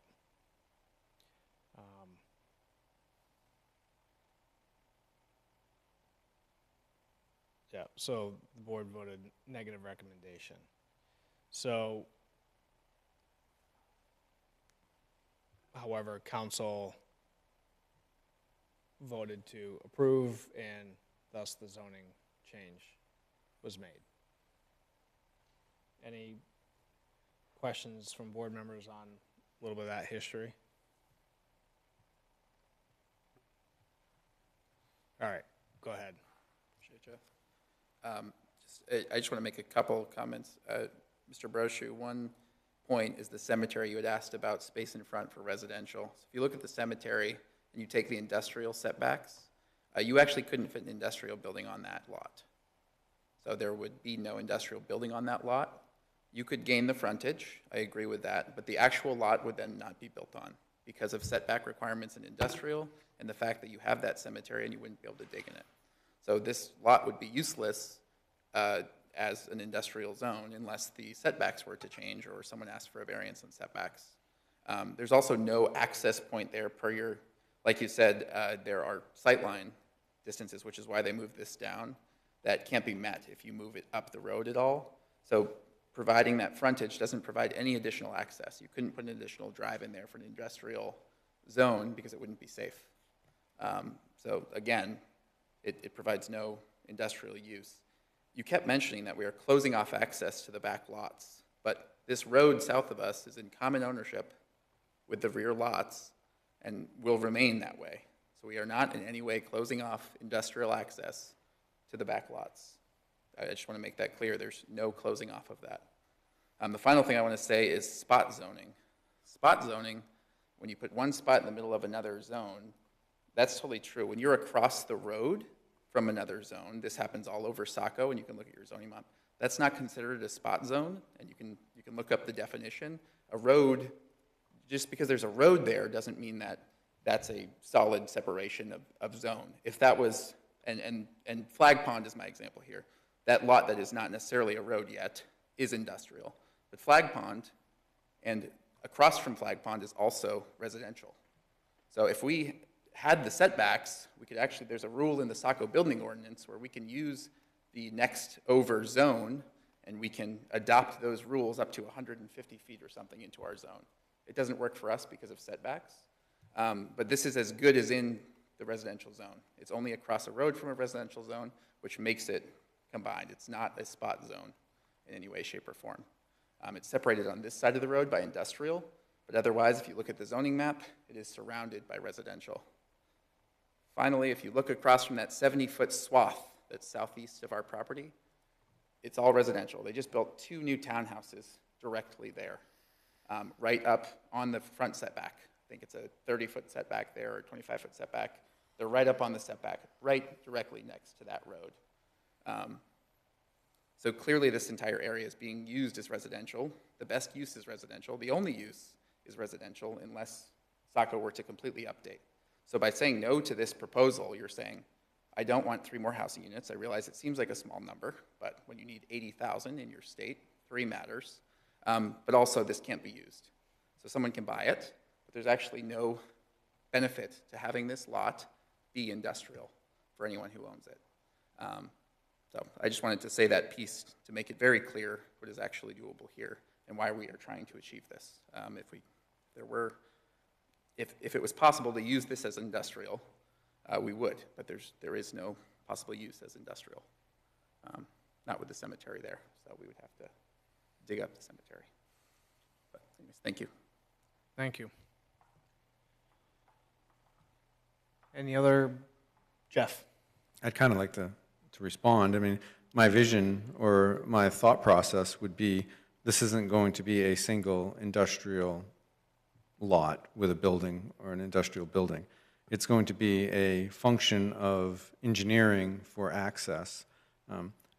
If somebody were to acquire the existing residential lot and the house is raised and it's all vacant land, that allows options in the future. We need to think bigger than a traditional intersection. Maybe there's an overpass that goes over Flag Pond Road to get into the Portland Road district to the north. Trying to limit growth in an industrial park to a 70-foot easement, 70-foot right-of-way, I don't think is very advantageous. And it's bounded on 3 sides by industrial zone land currently. Yeah, you guys know where I stand. I think we need to go to our public hearing and formulate our findings. Thank you. Great, thank you. Any other board member thoughts, questions? All right, great. So Emily, moving forward to our next meeting on November 19th for this item with public hearing, do you need more direction from the board to draft a final or to draft a recommendation to City Council? So what I will do is provide you the template, and I think it's important that you hear from the public. And so I'll have, when the board reviewed it, all that kind of like standard stuff in it, and then I'll ask you for, there'll be a blank space at the bottom for your final recommendation. Like we typically see? Yeah. Great. All right, thank you. All right, any other final thoughts on this one this evening? Great. So, Emily, do we need a formal motion to continue this to November 19th? That would be great. Mr. Chair, I'll move that we continue this till November 19th. I will second. Thank you for the motion, Jim, and the second, Jeff. Any discussion on the motion? All right, those in favor of continuing application review to November 19th. Matt? Yes. Jim? Yes. Jeff? Yes. I will vote yes as well. Motion passes 4-0. All right.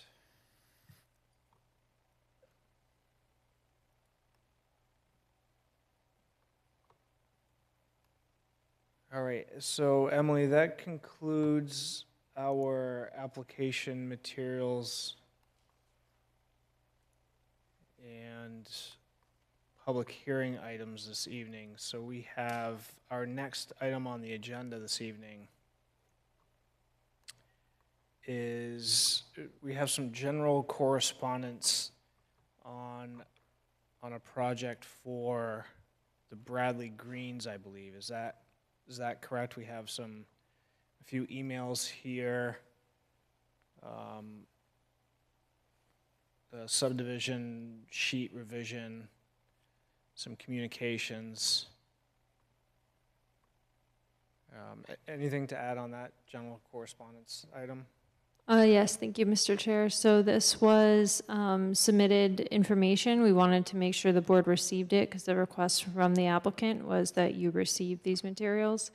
I just wanted to point out that the way that the application was continued, you wanted comment responses addressed before it was before you as an item for further review.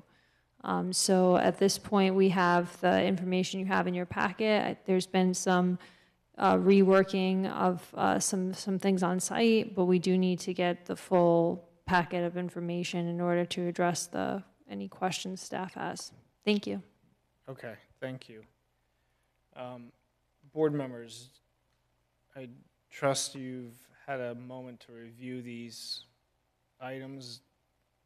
Board members have any comments or questions? I think we have the applicants here, while not an official review of the application, but any brief questions on these documents or anything like that?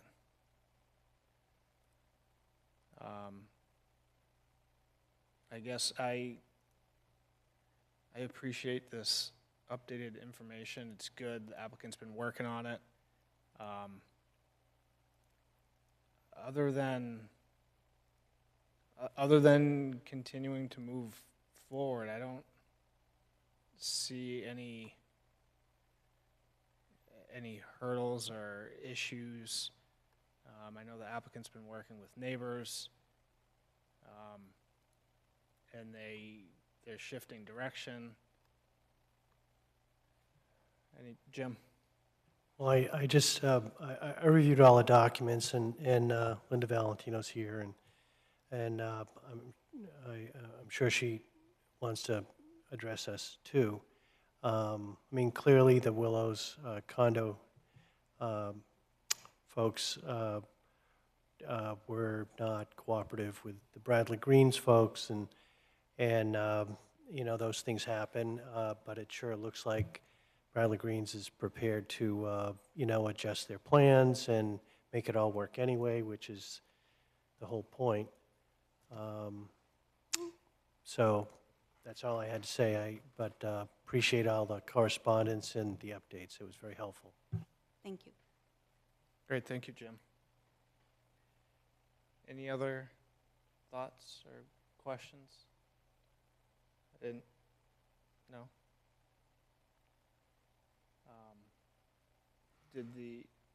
Does the board want to,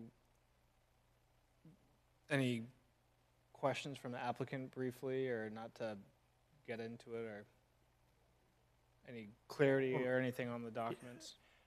I mean, I mean, some of the members may want to have more details. I mean, I read all the correspondence pretty carefully, and at least I understand what happened, and like I said, it's unfortunate, but the applicant is taking the right course by adjusting and going to Plan B, and which I'm sure we'll hear about in the future, which is great.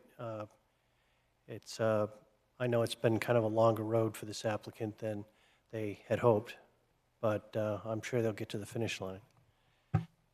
Great, thank you, Jim. Jeff?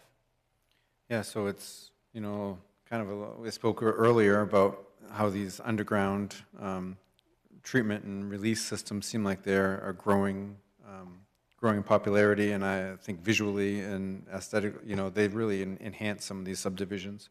I was a little bit confused. So obviously there's resistance from the Willows, but one of them said you still had the easement to go through with it. So with this new design, you're not going into the Willows right of way in any capacity, or do you still have to go and make a tie-in there for the stormwater? May I? Go ahead, please. My name is Linda Valentino. I reside at 2 Sod Farm Lane in Saco, Maine, and I am one of the applicants.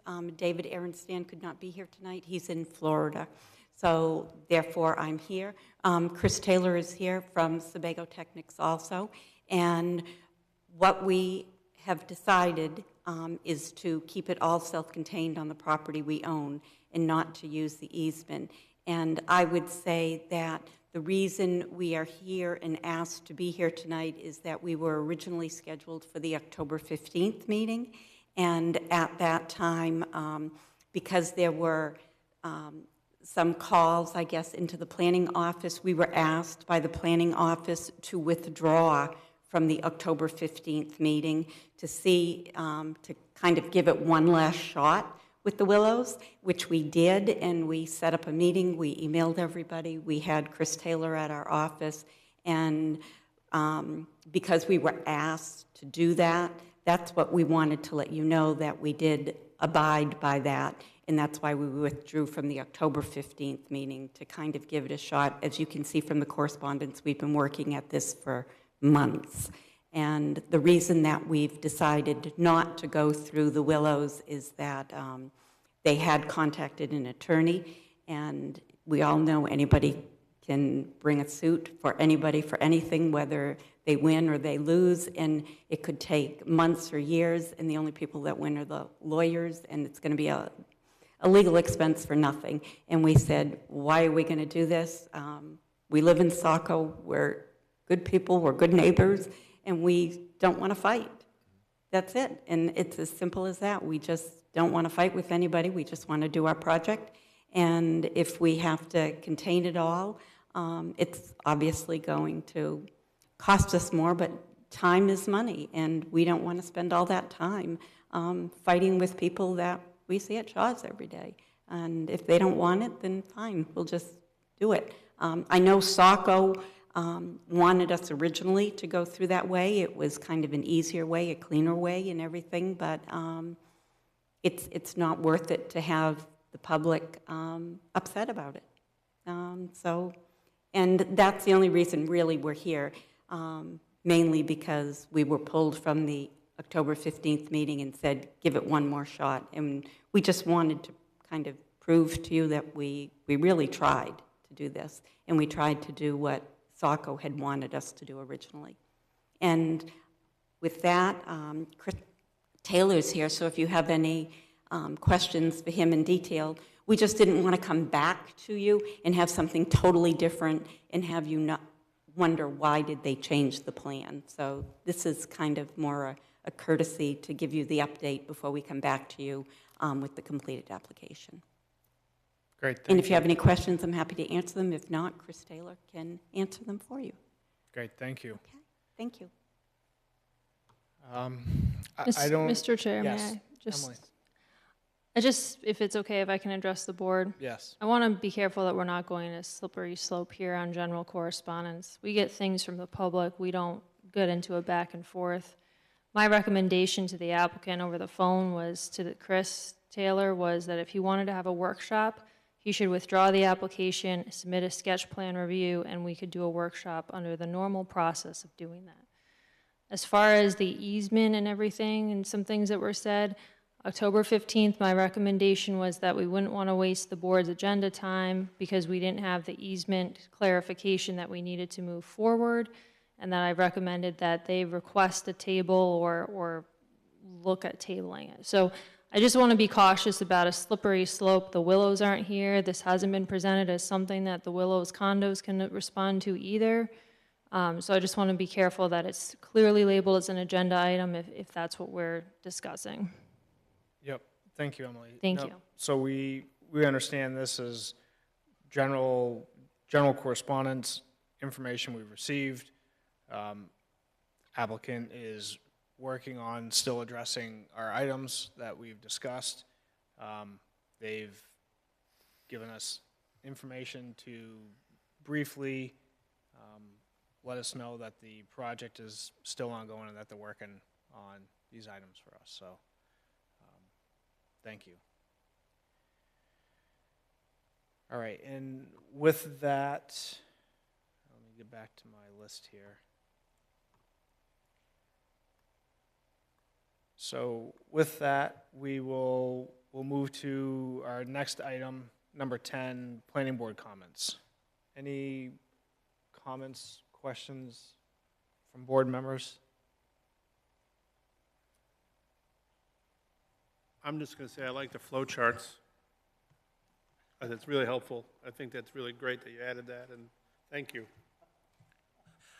You know, I thought I was the only one who thought that. That was just like, where are we? We're hit this bar or that bar? And so that was a great idea. That's a hit, yeah. And here I am. My first thought was it was an error. Like it was internal notes that printed that weren't supposed to print.